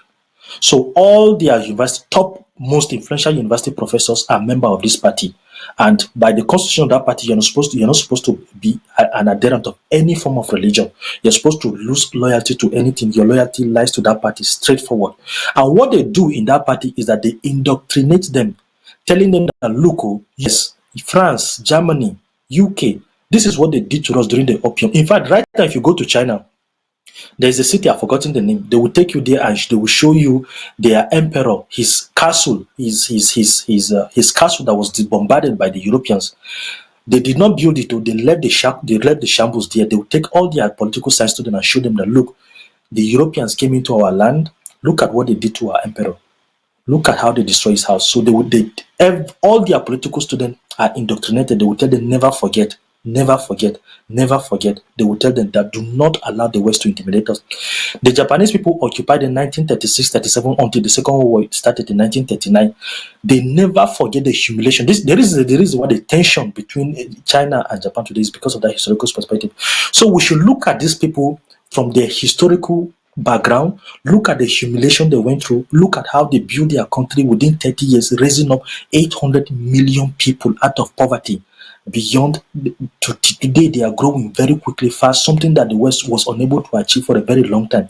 So it's a huge step that they took that I want us to admire. I want us to learn. I want us to do it. I want us to admire. I don't want their presence in Africa. That is why I initiated this fight, and you can see how people responded to it. They started pushing him out. I want us to be tenacious. I want us to be dogged. I want us to fight. I want us to protect our industry. I want us to look, these people are behaving like this. Let's copy them. These people are acting like this. Let's copy them. Let's copy the American capitalist system if we can use it to grow our society. So the government only have responsibility of policy making. The citizens are the main players of an economy. So we should create 5,000. In fact, the person who created Dangote is Obasanjo. Obasanjo created Dangote. He created the Hotel Dollars. Or this is the Antonio Olumelus. He said Obasanjo came up with a plan. The 1999 Green Revolution he initiated. He said he wanted to create more millionaires in Nigeria.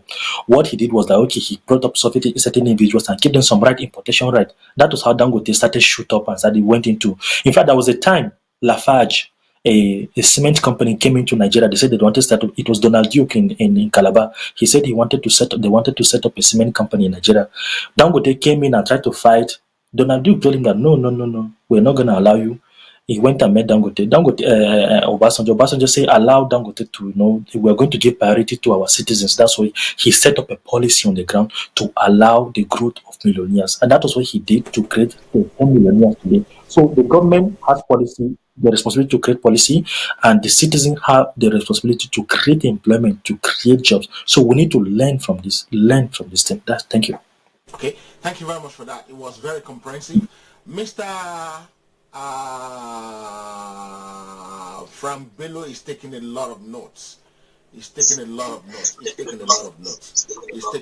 notes. Mr. Mogaji, I have to appall you. I think somebody's phone is talking. Otumba, your phone is talking. You have another thing talking. Really? Yeah. Because it's giving off a bit of. Okay, you educated me on some few things that I want to know, and I learned a lot from this program today.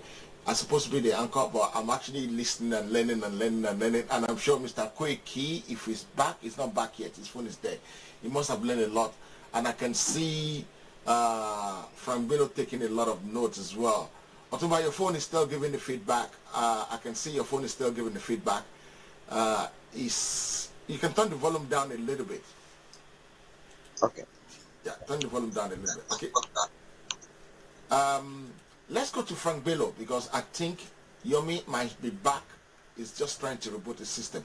In the meantime, let's go to Frank Bello, because Frank Bello has been taking so much note. Frank. Yes, I think Mr.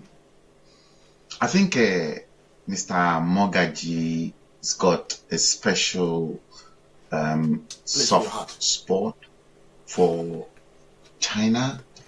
Fine, no qualms. I don't have any objections to that. Okay. He did make mention of Mr. Frank Bello, before you continue, let's watch this video again. Yeah, we watched it before, but let's watch it again. Maybe it might give us a bit of insight to it. Let's go for it. Hello friends, I saw a video today of a Caucasian lady who made a video on anti-black racism in China that is growing recently because of this coronavirus. And I also saw a video of so many Africans that were evicted from their apartment, from their hotels. Their passport and their document were confiscated. Some of them were even deported. Then I said, this is an interesting time, because I wanted to share the statistics with you. I and my group, a Pan-Africanist group, last year, late 2019, we conducted a research because I was pricked with curiosity to make this research, because I stumbled upon a Chinese farm in Khartoum, for example.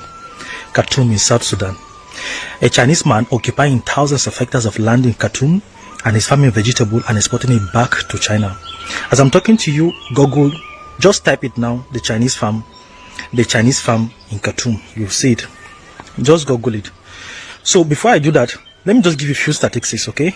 Let me just explain to you why the Chinese people are trooping in Africa and occupying land right now. Understand reality and what is happening. The total global superficie right now, as it is, the world in general is just 500 million kilometers square, as it is. That's what we're occupying. And Africa is 30 million. Africa as a continent in general, and with a population of 1.250 billion people in Africa. Then the US, for example, is 9 million square kilometers. Canada too is 9 million. China is 9 million. India with almost 353 billion people have at least superficie of 3 million square kilometers. As you can see, Africa is even large. Africa as it is even larger than Russia itself. Russia has 17 million kilometers square, okay, in superficie. So think about all these things. Now look at all the land apportioned to different parts of the world. Africa alone has 60% of the world's most arable land. I'm telling you that the total superficie is 500 million. And Africa has 60% of the world's most arable land. Now, what is the Chinese agenda? The Chinese agenda is that they are going to send millions of their people. As I'm speaking to you right now, they have occupied hundreds of land, thousands of hectares of land in Africa. There are actually there were, before this outbreak of coronavirus, 40,000 Chinese in Nigeria working for the Dangote farm. Most of them don't even go back to their country. In South Africa, for example, there are 30,000 permanent resident Chinese that are there, permanently resident there. Go to Namibia, you see them. Go to Tanzania, you see them. Go to Kenya, you see them in hundreds. You see them in mining, illegally killing animals and taking them back to China.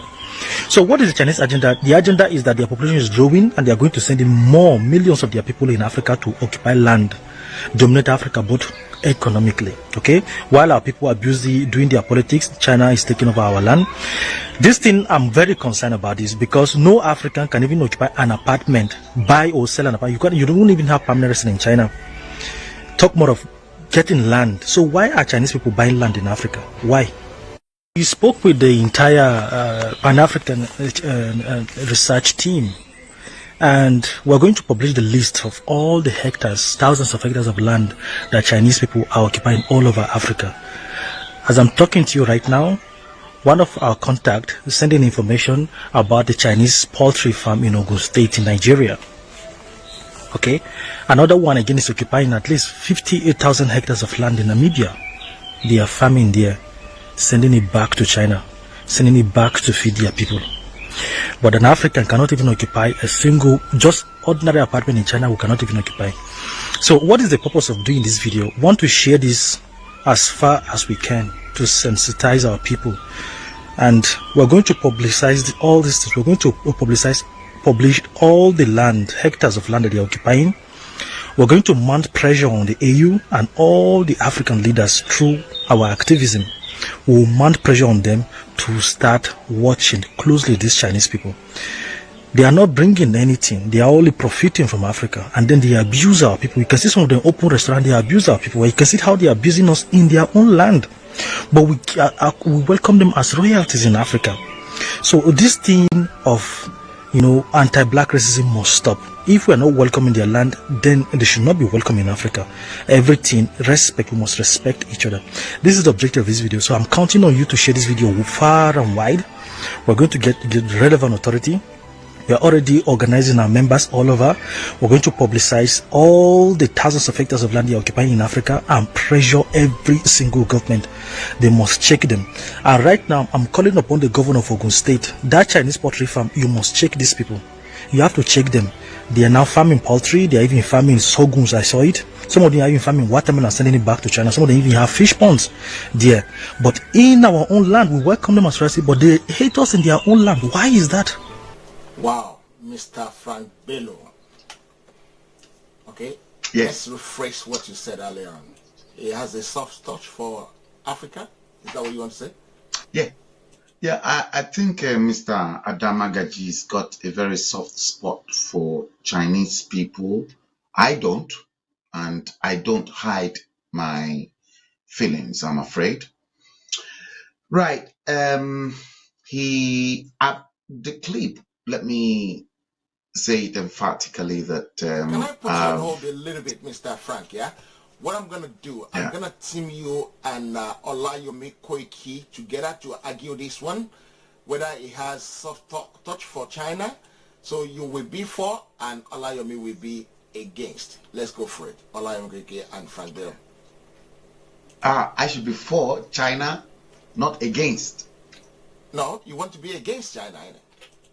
Yes. Against China. And Olayomi Koiki will be in Mr.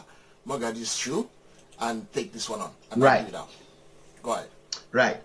Now, the first thing I want to bring out here, because Adamagaji did emphasize something in that clip that's gone viral.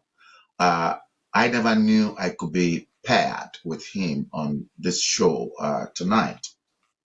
Now, he did make mention of something, and I continue to question that same thing, and I've been questioning this same thing for the last 20 odd years.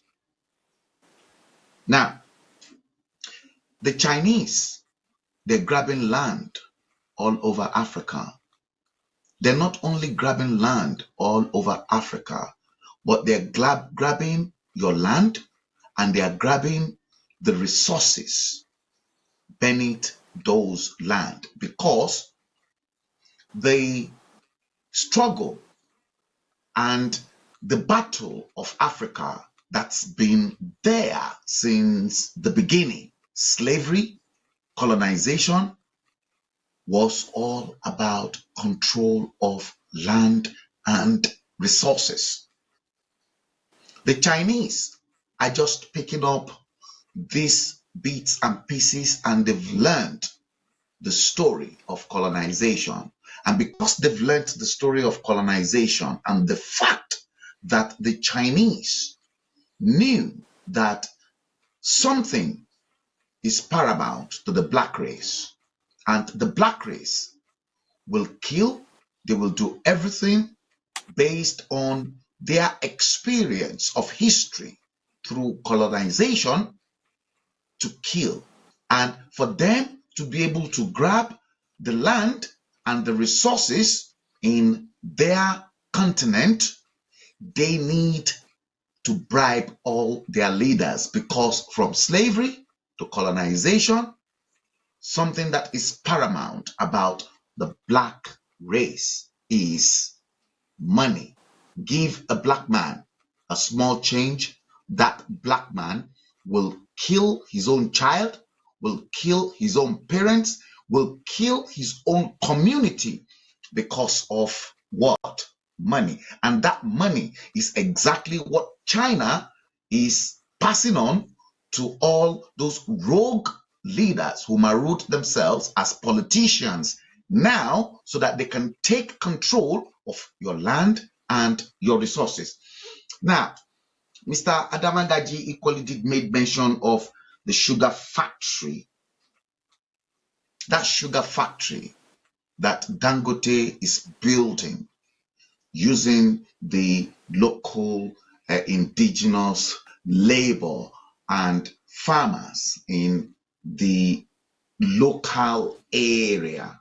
He will build them that factory. Fine. How long ago was this conceived?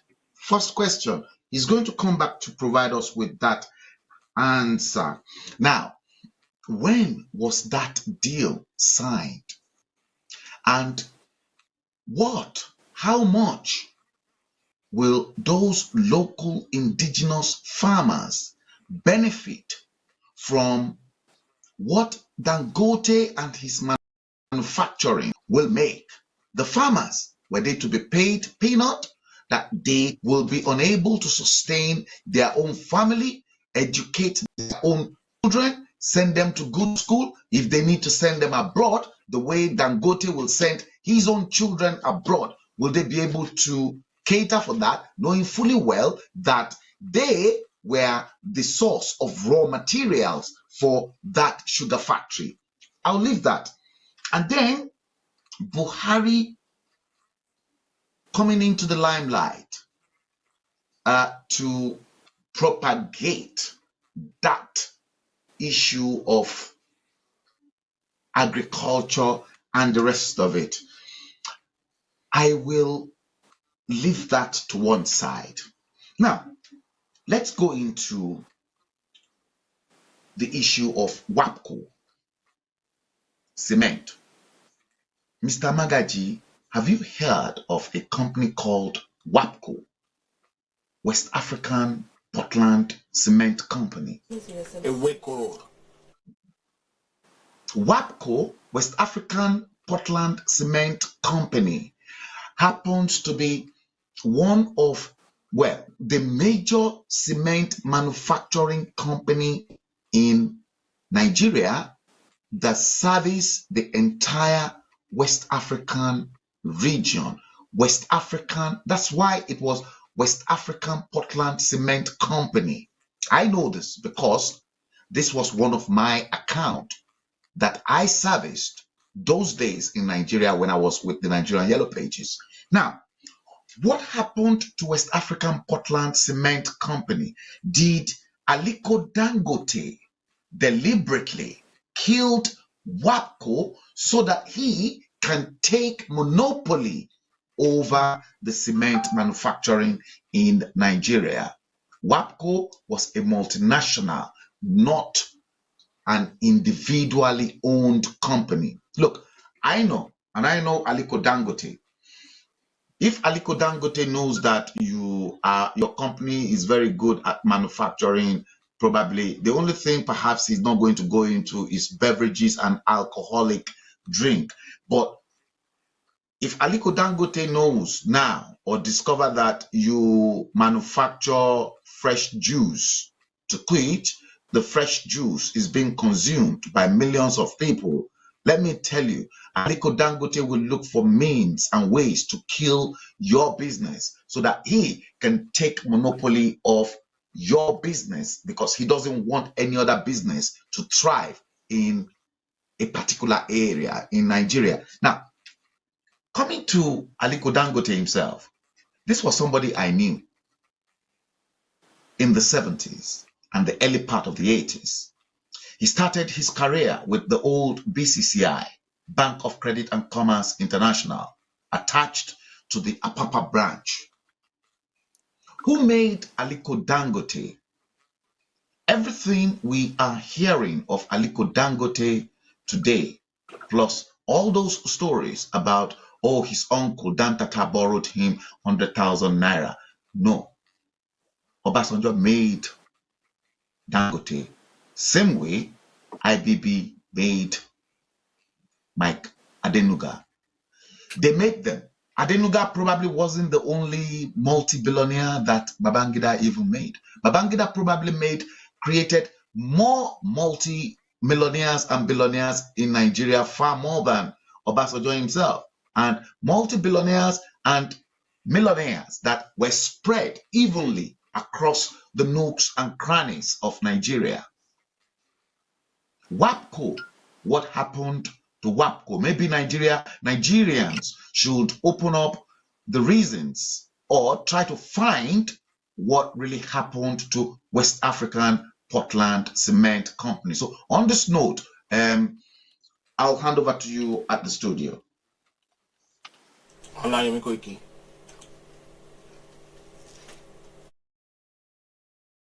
Mr. Frank Bello, and I think I remember my mom saying to me, if she knows that China will be what China is today, she would have been traveling to China as far back as in the 70s.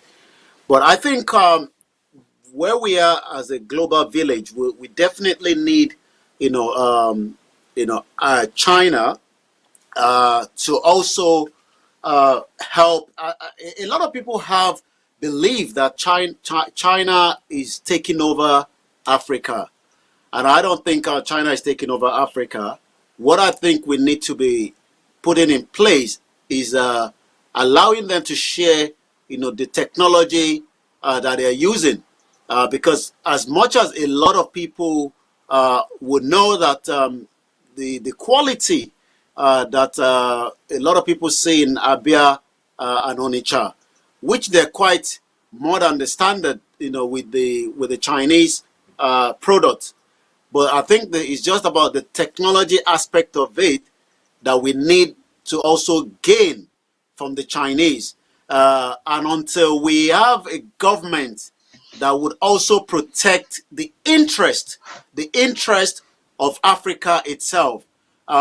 Yes, we have a lot of Nigerians, and I was saying to somebody, I think of a couple of days, if Africa was what it is, we're meant to come here just like what they were doing in the 70s. Majority of those in power, be it in Nigeria, as an example, were sponsored on a scholarship to come down to Europe or to UK to study. That means they were coming here to gain the knowledge and take it back home. And majority of them were almost, as soon as they finished their study, they're going back to Nigeria because they know the job is there for them. But because the corruption level and the way things have been running, now we have the next generations of Africa that struggled even to come out of Africa one way or the other, either through the sea or you get a 6-month visa and you end up spending more than the time that you're meant to spend because the quality is not there. So Chinese coming into the market, even in UK, they still need the Chinese. And we've seen, the whole howl about the 5G, the Hawaii, which is one of the mobile phone that I'm using. The UK is not going to say to Chinese that we won't allow you to come into the market. But what we would do is we would also protect, the interest of our own, system. And if you also give an example, we shouldn't have Nigerians going to China to trade. What they should be doing is to go there to learn the skills and come back home. Majority of those that are stuck there are people also looking for greener pasture because the way they foresee China and they end up getting there, just like a lot of us that have traveled down here, think that there's money all over United Kingdom. You can just walk around Buckingham Palace and then you will see the pounds. But you will have to work very, very hard. What I'm trying to put out there is, if the government was there to support the citizen, all we need to do is come down, get the knowledge, and take that knowledge back. And in the process where that is no longer working, we keep saying Nigeria and Africa is not developing because we are not getting the support that we are meant to be getting, comparing ourselves to Chinese that have the amount of their citizens studying, probably not even working, because they have the scholarship that is upfront by their government. And what are they doing? They go to America, they go to UK, and they get all the experience, and they take it back.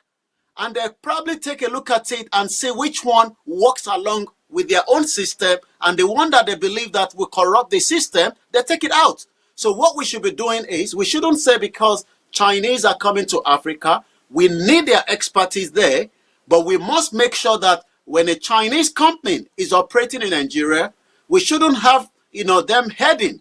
We should have, I'll give an example. The Chinese doctor that have been brought to Nigeria, we are not going to get any information about them. They are quite in Nigeria at the moment, but that doesn't mean we don't have quality Nigerians in that medical field as well. But because the government believes more in them, rather than working in conjunction, and where the Nigerian Medical Association head the team of whoever the Chinese is. But because there's also kind of other conspiracy theory around their coming in, and which the health minister says, well, it's just, their own corporate social responsibility. And the Chinese is saying, no, it is your government that welcomes us. These are where people get, a kind of feelings that Chinese are taking over Africa. I think if the government put their foot down and allow the citizens to also be part of whatever they're coming to do. I mean, I'm aware of that. I go to a lot of farms when I go to Nigeria, and I've seen a lot of them operating. They have big farms as well in Oyo State, and they are doing that when our own people will not get access to funding. They won't get access to money to do the same thing that the Chinese are coming to do. And we always believe that anything that is, other skin more than us are far better, and I disagree with that. But like I said, we need them to come with us and work with us, but they might not be the superior over us when they come to Africa. I think I am very sorry. You did make mention of one particular heavy point that I noted, which was quality in product. Can I? Hello? Am I on? Yes, I can hear you. You're on. Right. Now, Mr. Koiki made mention of one very important issue that I took note of: quality in products from China. You see, should I say I'm an antagonist of the Chinese people?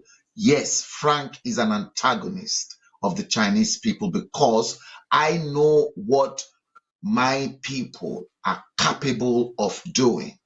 I know that given that conducive business environment and manufacturing environment, and if the necessary support is there to encourage local production in Nigeria, I know for a fact that the Biafrans will beat the Chinese when it comes to technology and innovation. I know that because I know of a particular case to which an Igbo man in the United States, Igbo businessman based in the United States, importing Chinese products from China to the United States. But the Igbo man was so clever in the sense that he never told the Chinese the product were And meant the product is still for coming to Nigeria. So I'm aware of a lot of cases like that as well, yeah.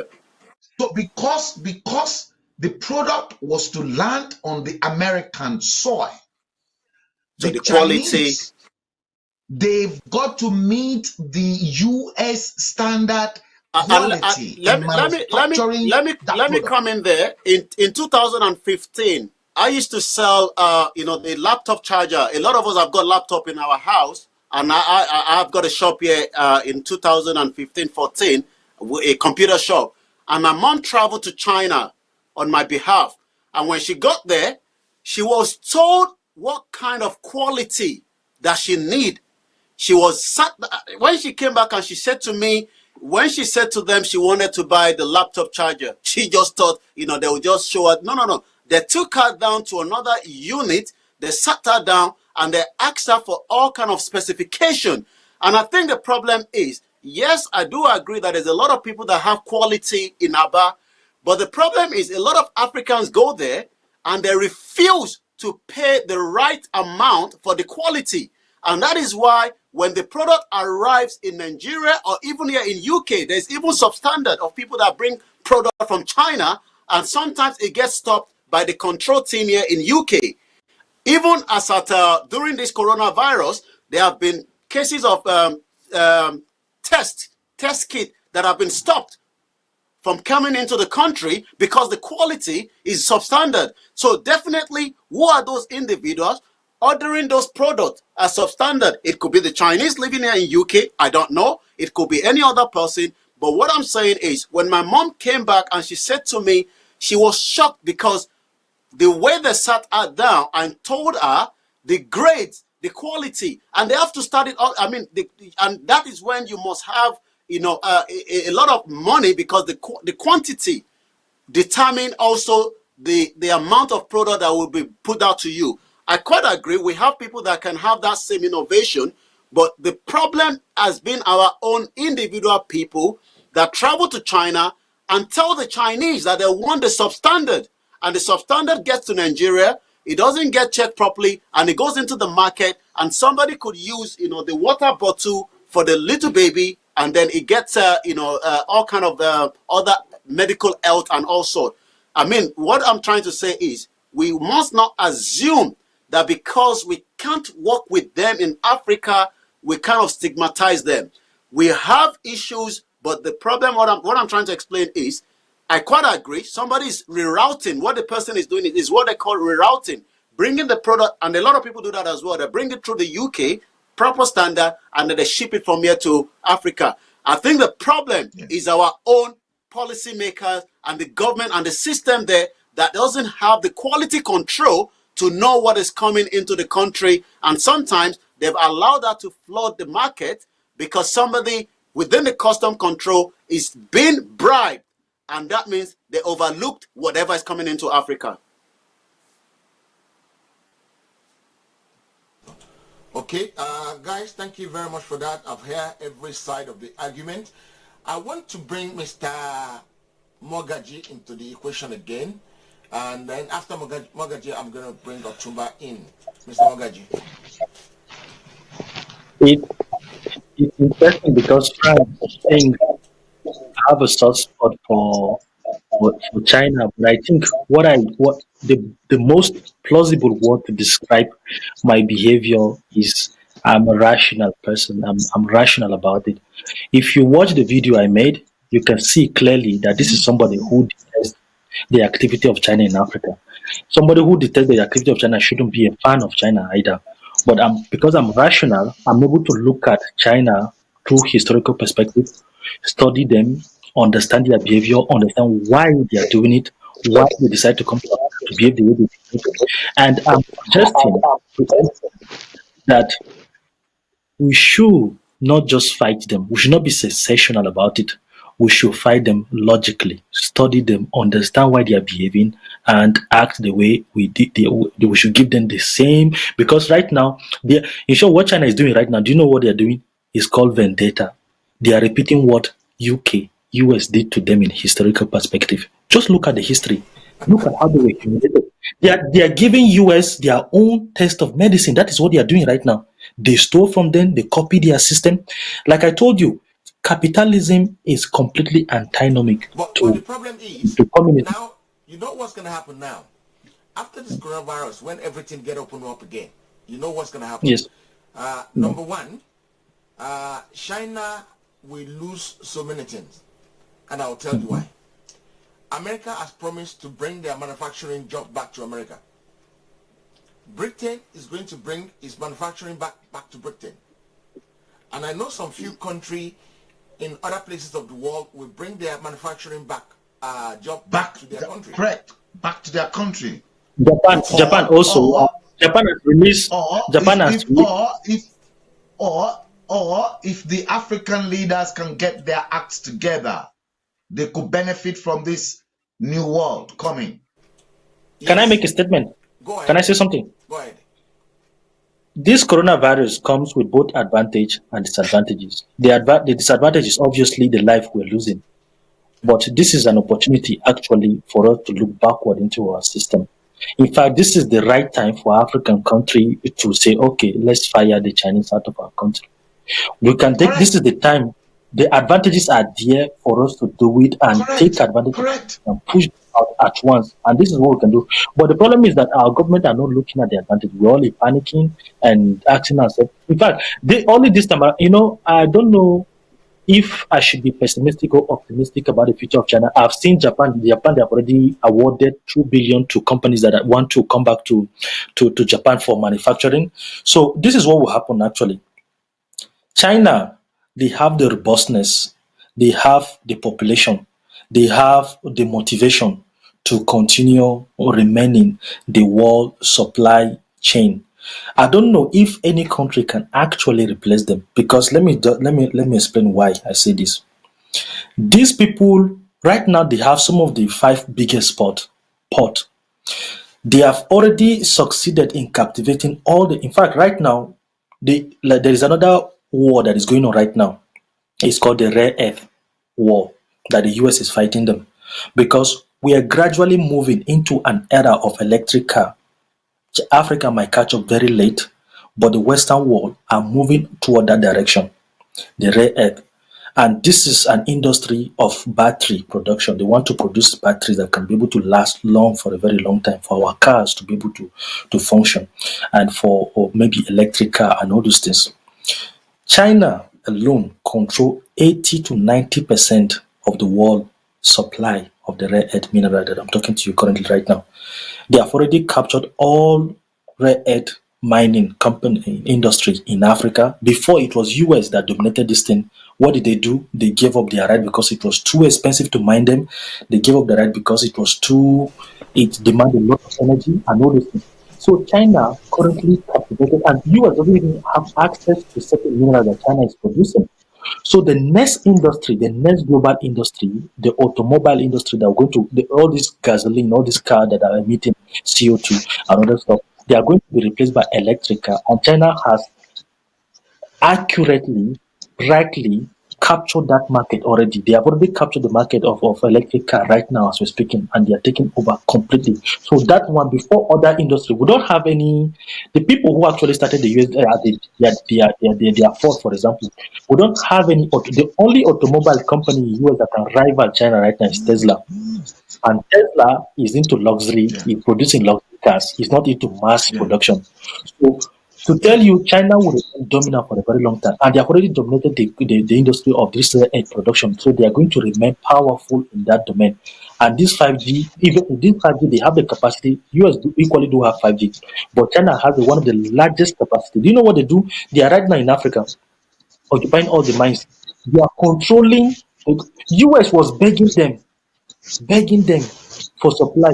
The only country right now that has the capacity to provide aid is Rwanda, and it's because of Paul Kagame. He's performing some kind of illegal activity in Congo to get the aid to Rwanda, because Rwanda doesn't have any aid. He's just pushing his rebels to, even though I like the man, but that's what he does. This is the only country in Africa, the only country after China. Japan has rare earth, but to mine is problematic. US have rare earth, to mine is problematic. Canada even, they have rare earth, but it's problematic. So you have a situation whereby China will remain a very huge dominant force. Why? Because they have the motivation, they have goal. This secret initiative that they just launched, they push all their citizens to build roads and railway to connect the entire country. You have to say they are mad, but they know what they are doing. They want to keep their people employed. So they are going to dominate the entire industry for a very, very long time. They are futuristic in their thinking. If you can see what they are doing. Now they're going, like I spoke about internet a few times ago. We're going to have problem with that. And now the automobile industry, no single Western company right now can rival them. No single. Okay. Let's try and bring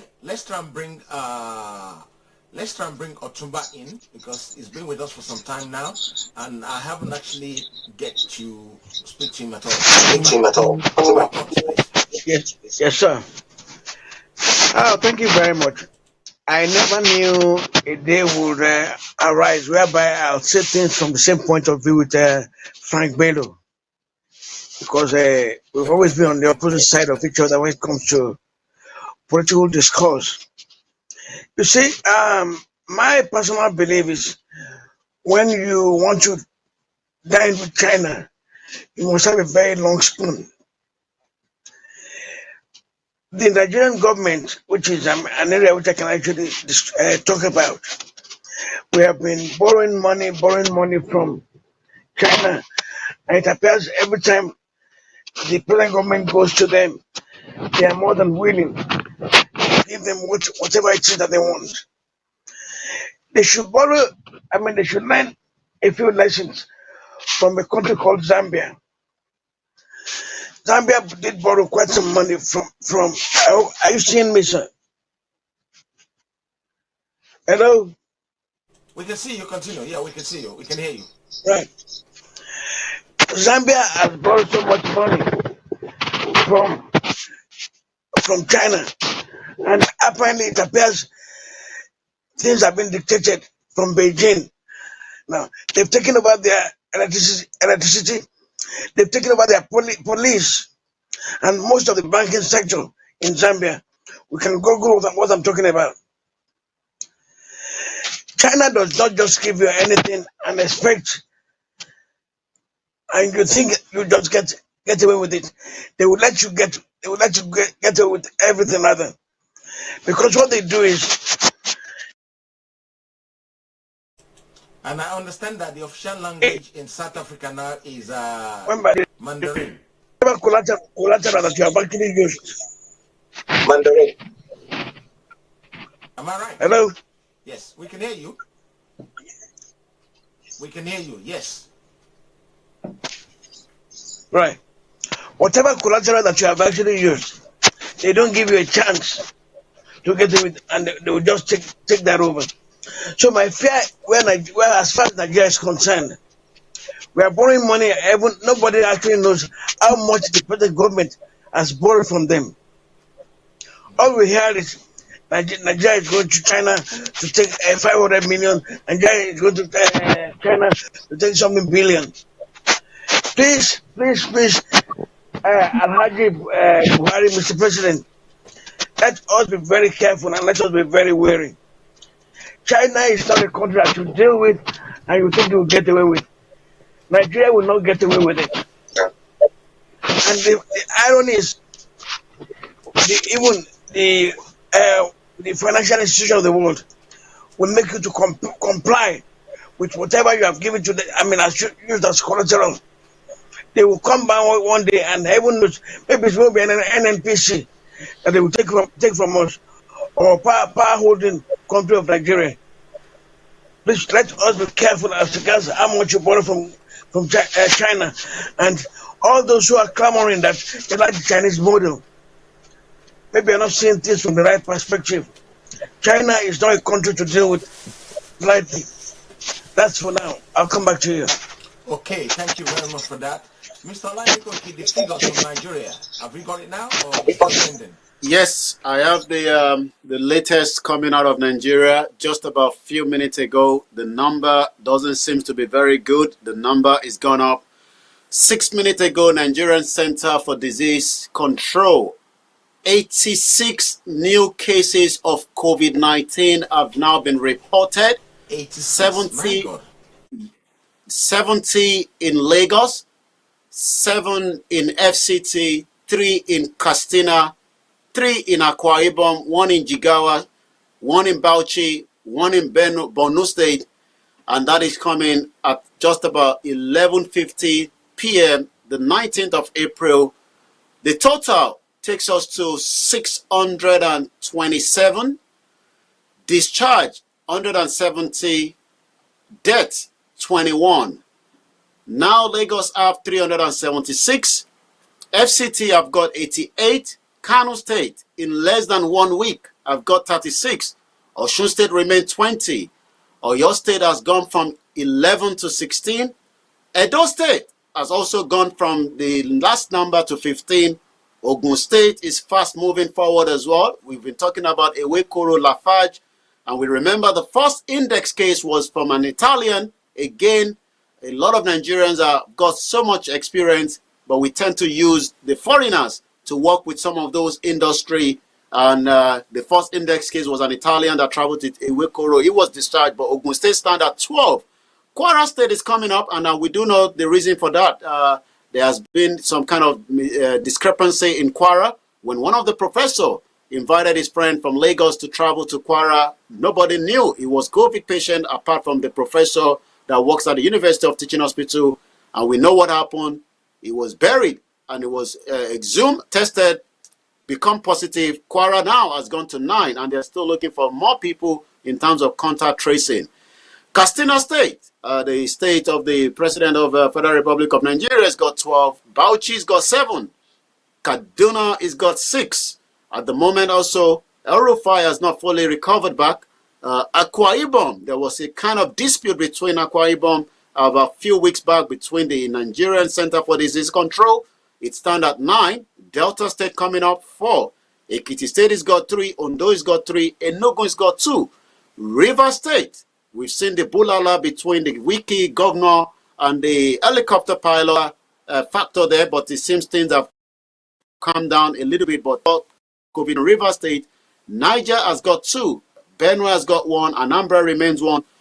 Borno State remain 1. I think maybe the late chief of staff might be put at the Borno case. We don't know. Maybe I think it's from Borno State, if I'm right. Jigawa stand at 2. Also, 1 minute ago, 1 case previously reported in Kano has now been transferred to Jigawa State. Therefore, the total number of the confirmed case in Kano is 36, and at the 19th of April 2020. Let me give you some few response or reaction rather from the Twitter of other Nigerians. One per Jesu, somebody says, finally, ole, jeez, 11:50, I am blind. Oh, what? This is a horrible news. We have been getting a high number of coronavirus cases lately, which is disturbing. Do you think the Nigerian government, the Nigerian Center for Disease Control, been active enough to contain the novel coronavirus? Yes, like, disagree, retweet. Those are part of the reaction from some of the Twitter handle under that information we've just released. Heritage TV, I go back to you in the studio. Thank you very much for that, Mr. Alayo Mikoiki. I appreciate you guys. I really want to say a very big thank you, guys, because tomorrow is Monday and we've been on for about 4 hours. I think we should let everybody go to bed now.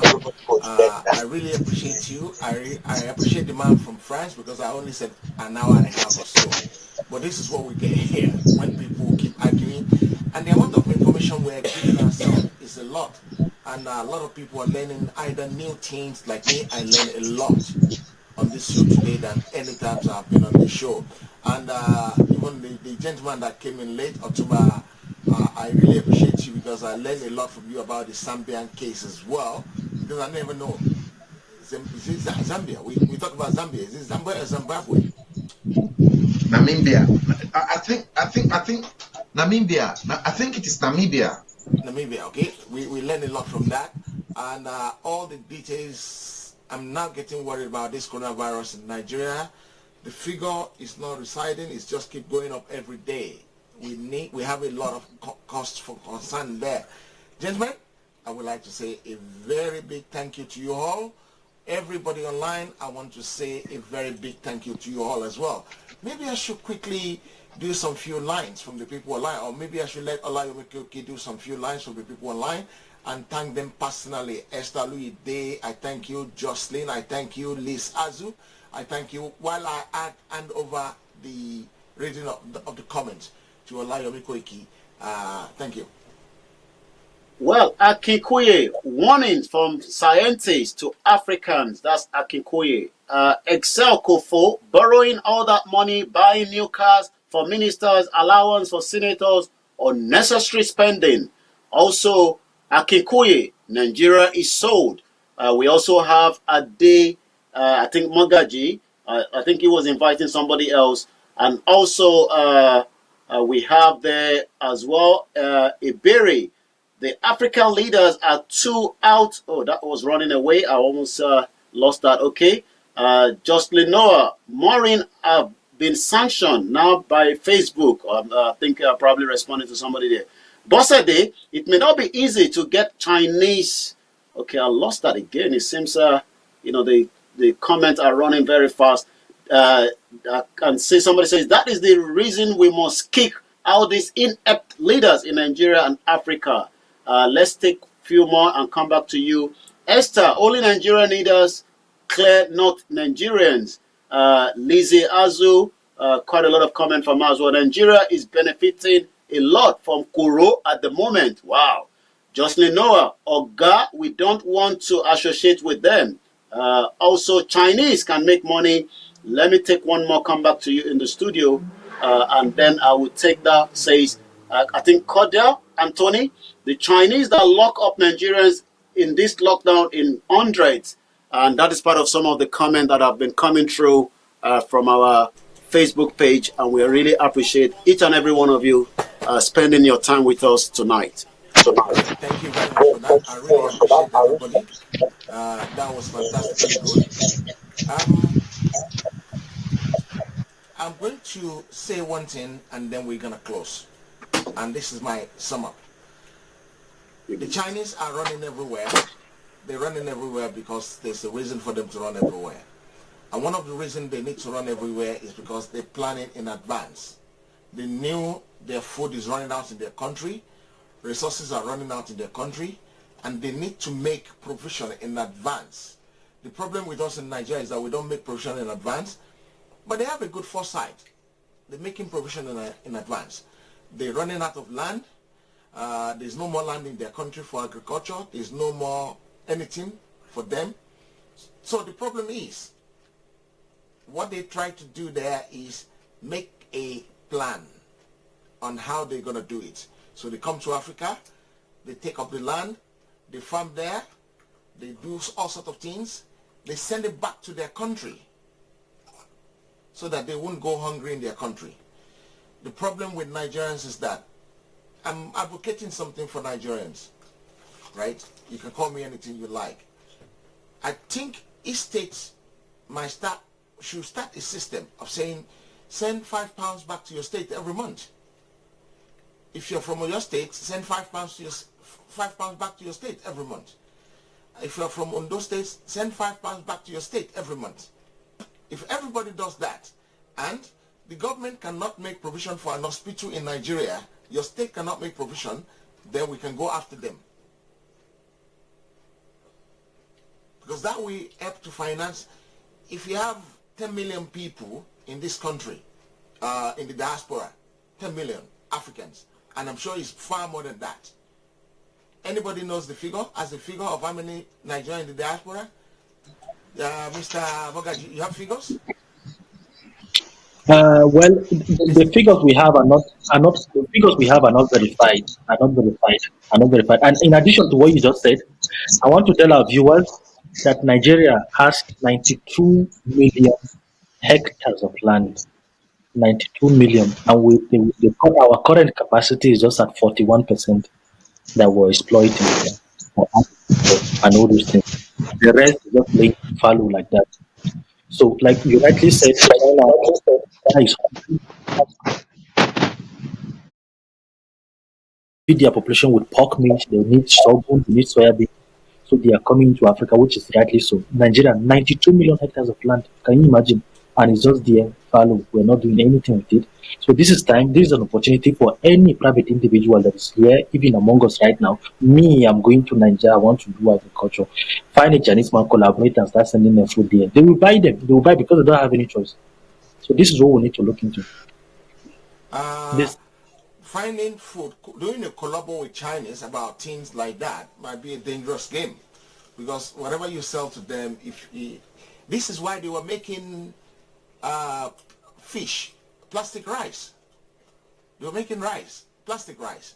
They were making prawn. They were making egg. This is understandable. They were making meat in the lab because they don't have the resources. And they were thinking in advance to say, okay, how can we feed our people in the future? But we don't want them to sell us plastic rice anyway. They can as well eat their plastic rice in their country and give us proper rice to eat. My guys, this is what we need to do. Every person in the diaspora, I'm advocating this.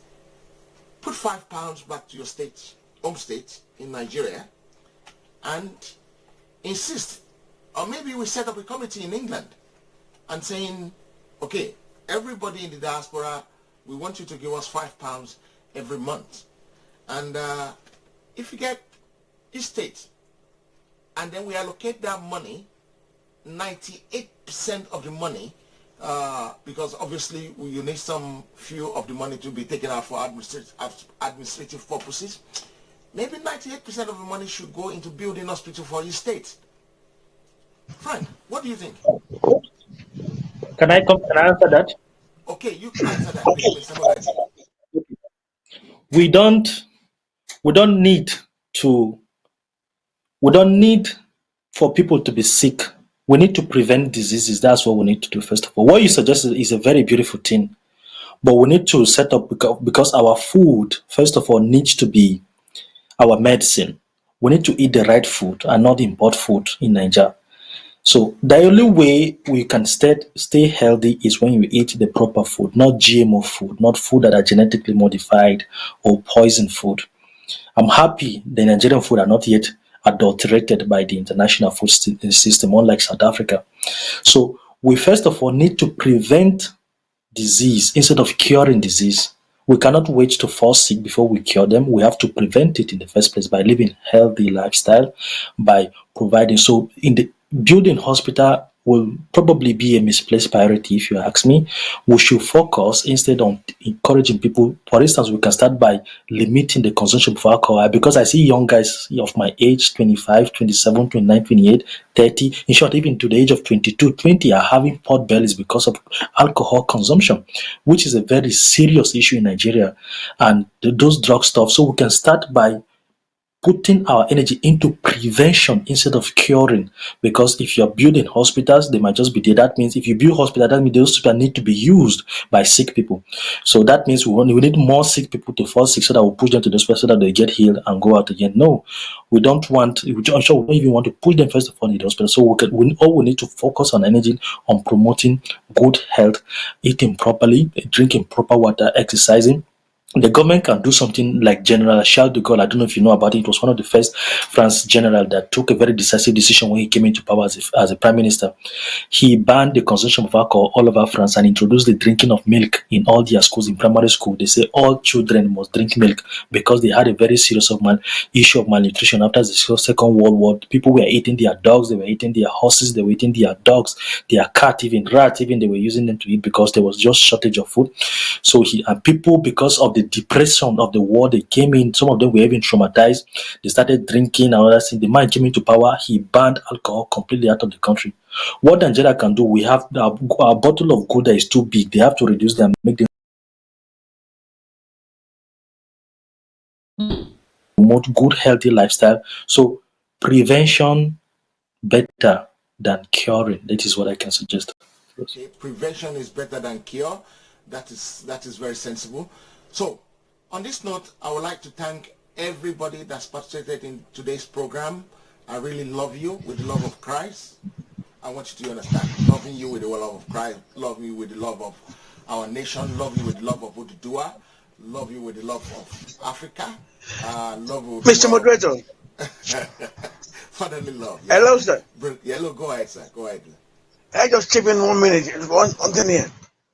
You were advocating that Nigerians in the diaspora should be contributing at least £5 back to our home states. I don't want to be a devil's advocate on this, but I just want to tell you that Nigerians in the diaspora are some of the most people. What? All over the world. We give so much money back to Nigeria.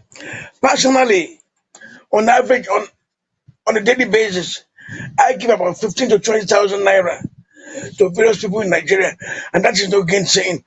I have people who would back me up on this.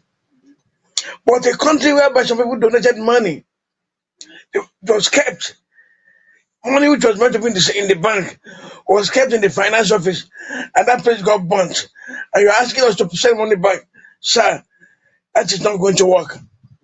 Let's us give money back to our people individually as much as we can.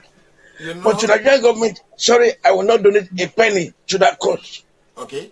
You know, I said something, That's what I and have to say, sir. I said it properly, and I will probably repeat myself, right? The money will not go straight to Nigeria. I think if Mr. Mogaji had had me properly, I didn't say the money should go to Nigeria. It's meant for the home state, but the people in the diaspora will use the money and do something tangible for Nigerians back home. You understand? That is what I'm advocating, so that when things like this happen, we can solely. I'm proposing something. African Union, Yoruba Union, Biafran Union. I'm not advocating revolution, because revolution is a dangerous game. When Mr. Mogaji taught me a lesson today. He said people look for political independence. Revolution is a political independence. This is the type they get in South Africa, right? But if you look for economy independent, you might have a long way. You might go far, because you will have the power to you will have the capability to empower your people. Everybody will. You build more millionaire people will be financially independent. The reason this country is flourishing is that, and there's less corruption in this country, is because people are financially independent. About 60% of the people here are financially independent, so they don't have to manipulate every figure. They don't have to be corrupted in every angle. Nigerians, they are not financially independent, so every little thing they get so corrupt with it, and this is the problem. Guys, I want to thank you once again. Olayomikoki, I seriously thank you. Frank Bello, Thank you very you're much. 1 in a million. October, you're 1 in 1,000. Thank you, sir. And Thank you, sir. Mr. Thank you. Adap Mogaji from France, I really appreciate you. I appreciate your contribution. You are very easy to convince to bring on the show. As soon as I said it's okay, Mr. Can you help me out with what you pop out the other day? You said no problem. And I said we're gonna try and arrange the time. You said anytime, as long as our people are going to benefit from it.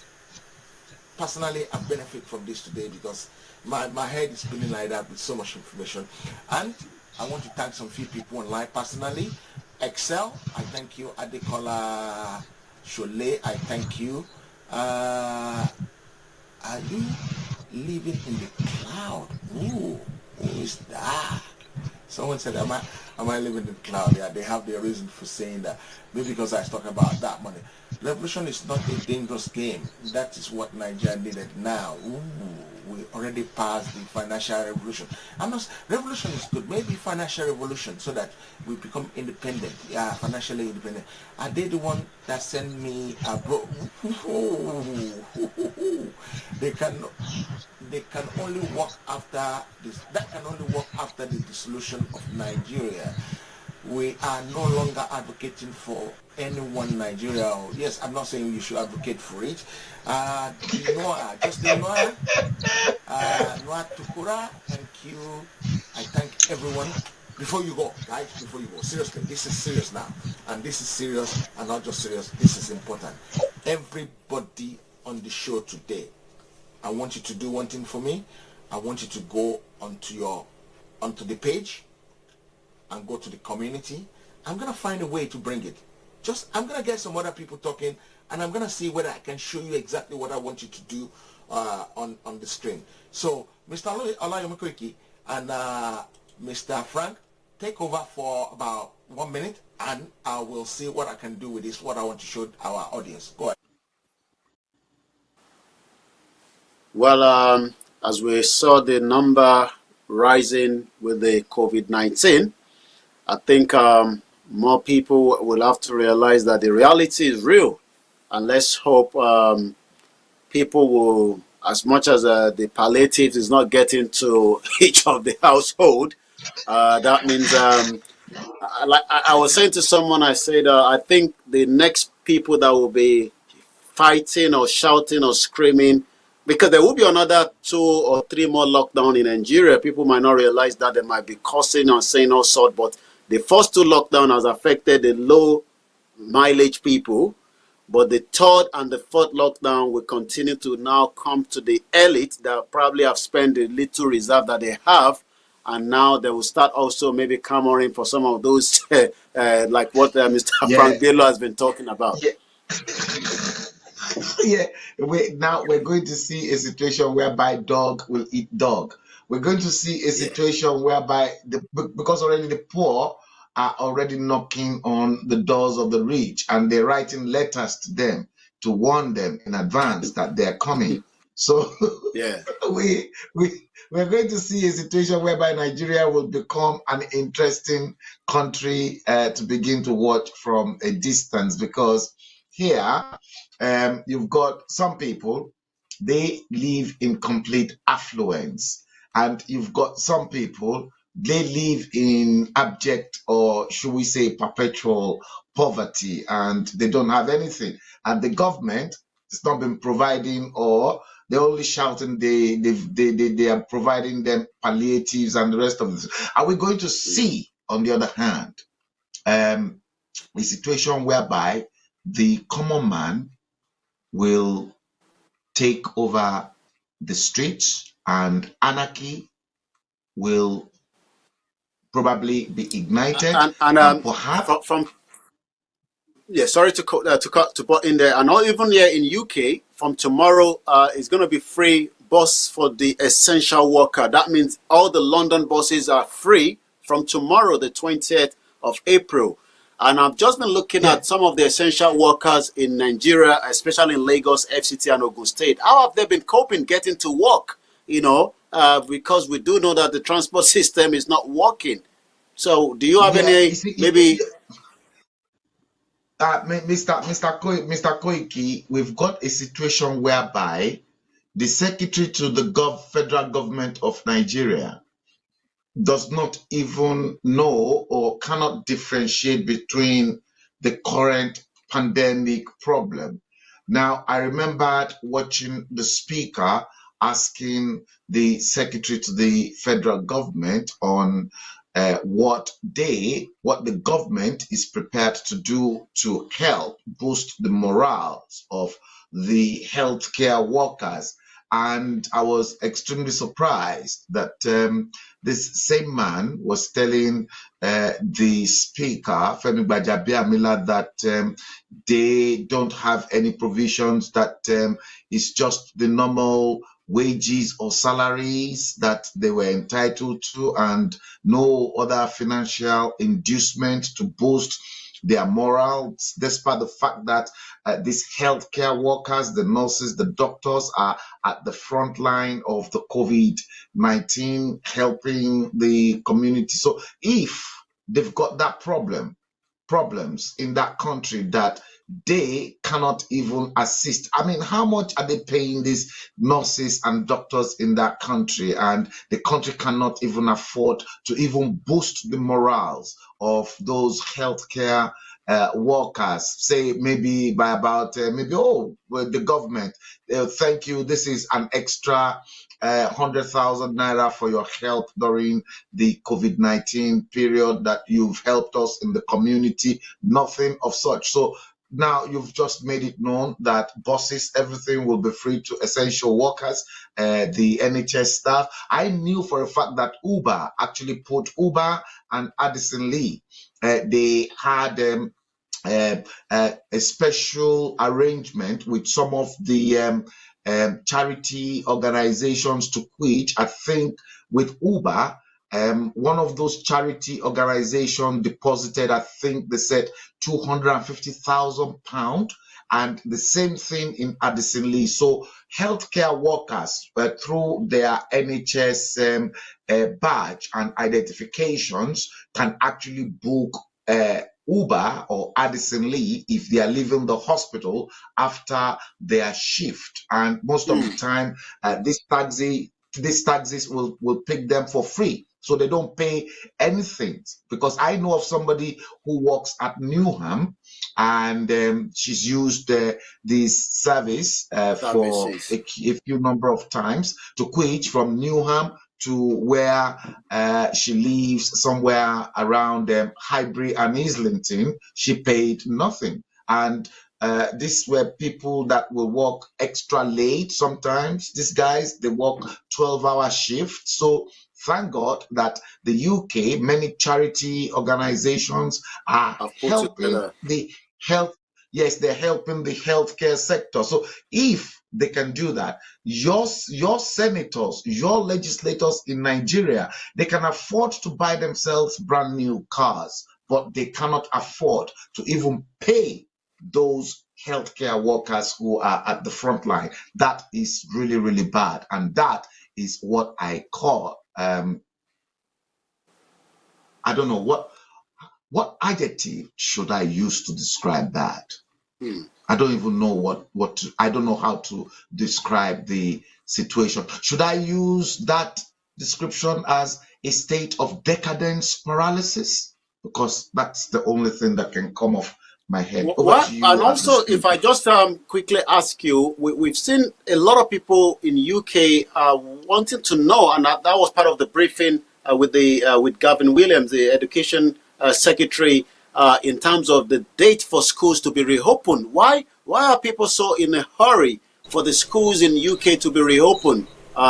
During this pandemic, knowing that we are not even at the peak time. Okay, I'm sorry. Yeah, I'm back I think a now. lot. I'm so sorry. Yeah, I tried to do it, but I couldn't do it. Yeah, what I wanted people to see is how to actually invite people to like the page and follow the page more. But unfortunately, I couldn't do it today. So it's a new thing that just come in my head and I want to do. I would like to say a very big thank you to all of you. The time is fast spent. I appreciate you all. I'm not taking you guys for granted. Thank you very much, all. God bless you all. And we catch up soon Thank you. again. Bye-bye. Good night. thank you.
Hello, I'm Susan Jumoke Fajano Thomas. It is important for us to stay at home. It is important for people to stay at home. By staying at home, you will help control the spread of the virus. You will help control the virus from spreading to your friends, colleagues, and the community. It is important we come together at this time to work together to support each other. Is by doing this and by staying at home that we can fight this virus. Also, it is important to practice social distancing, which means you need to stay 2 meters away from other people at all times. Please, let's do it together. Hashtag stay at home. Thank you.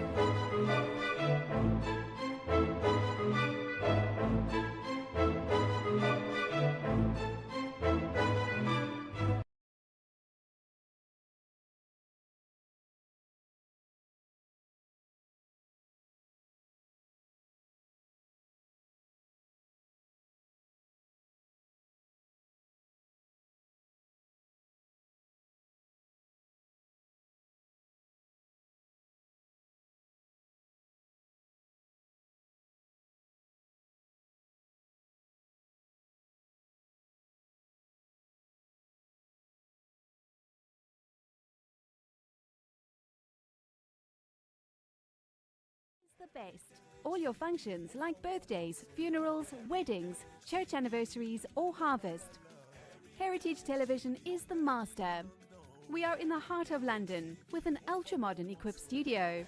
You can call us on 020-800-46100 or email us info@heritagetv.co.uk or mobile 0734 1234 560. Heritage Television will do you proud.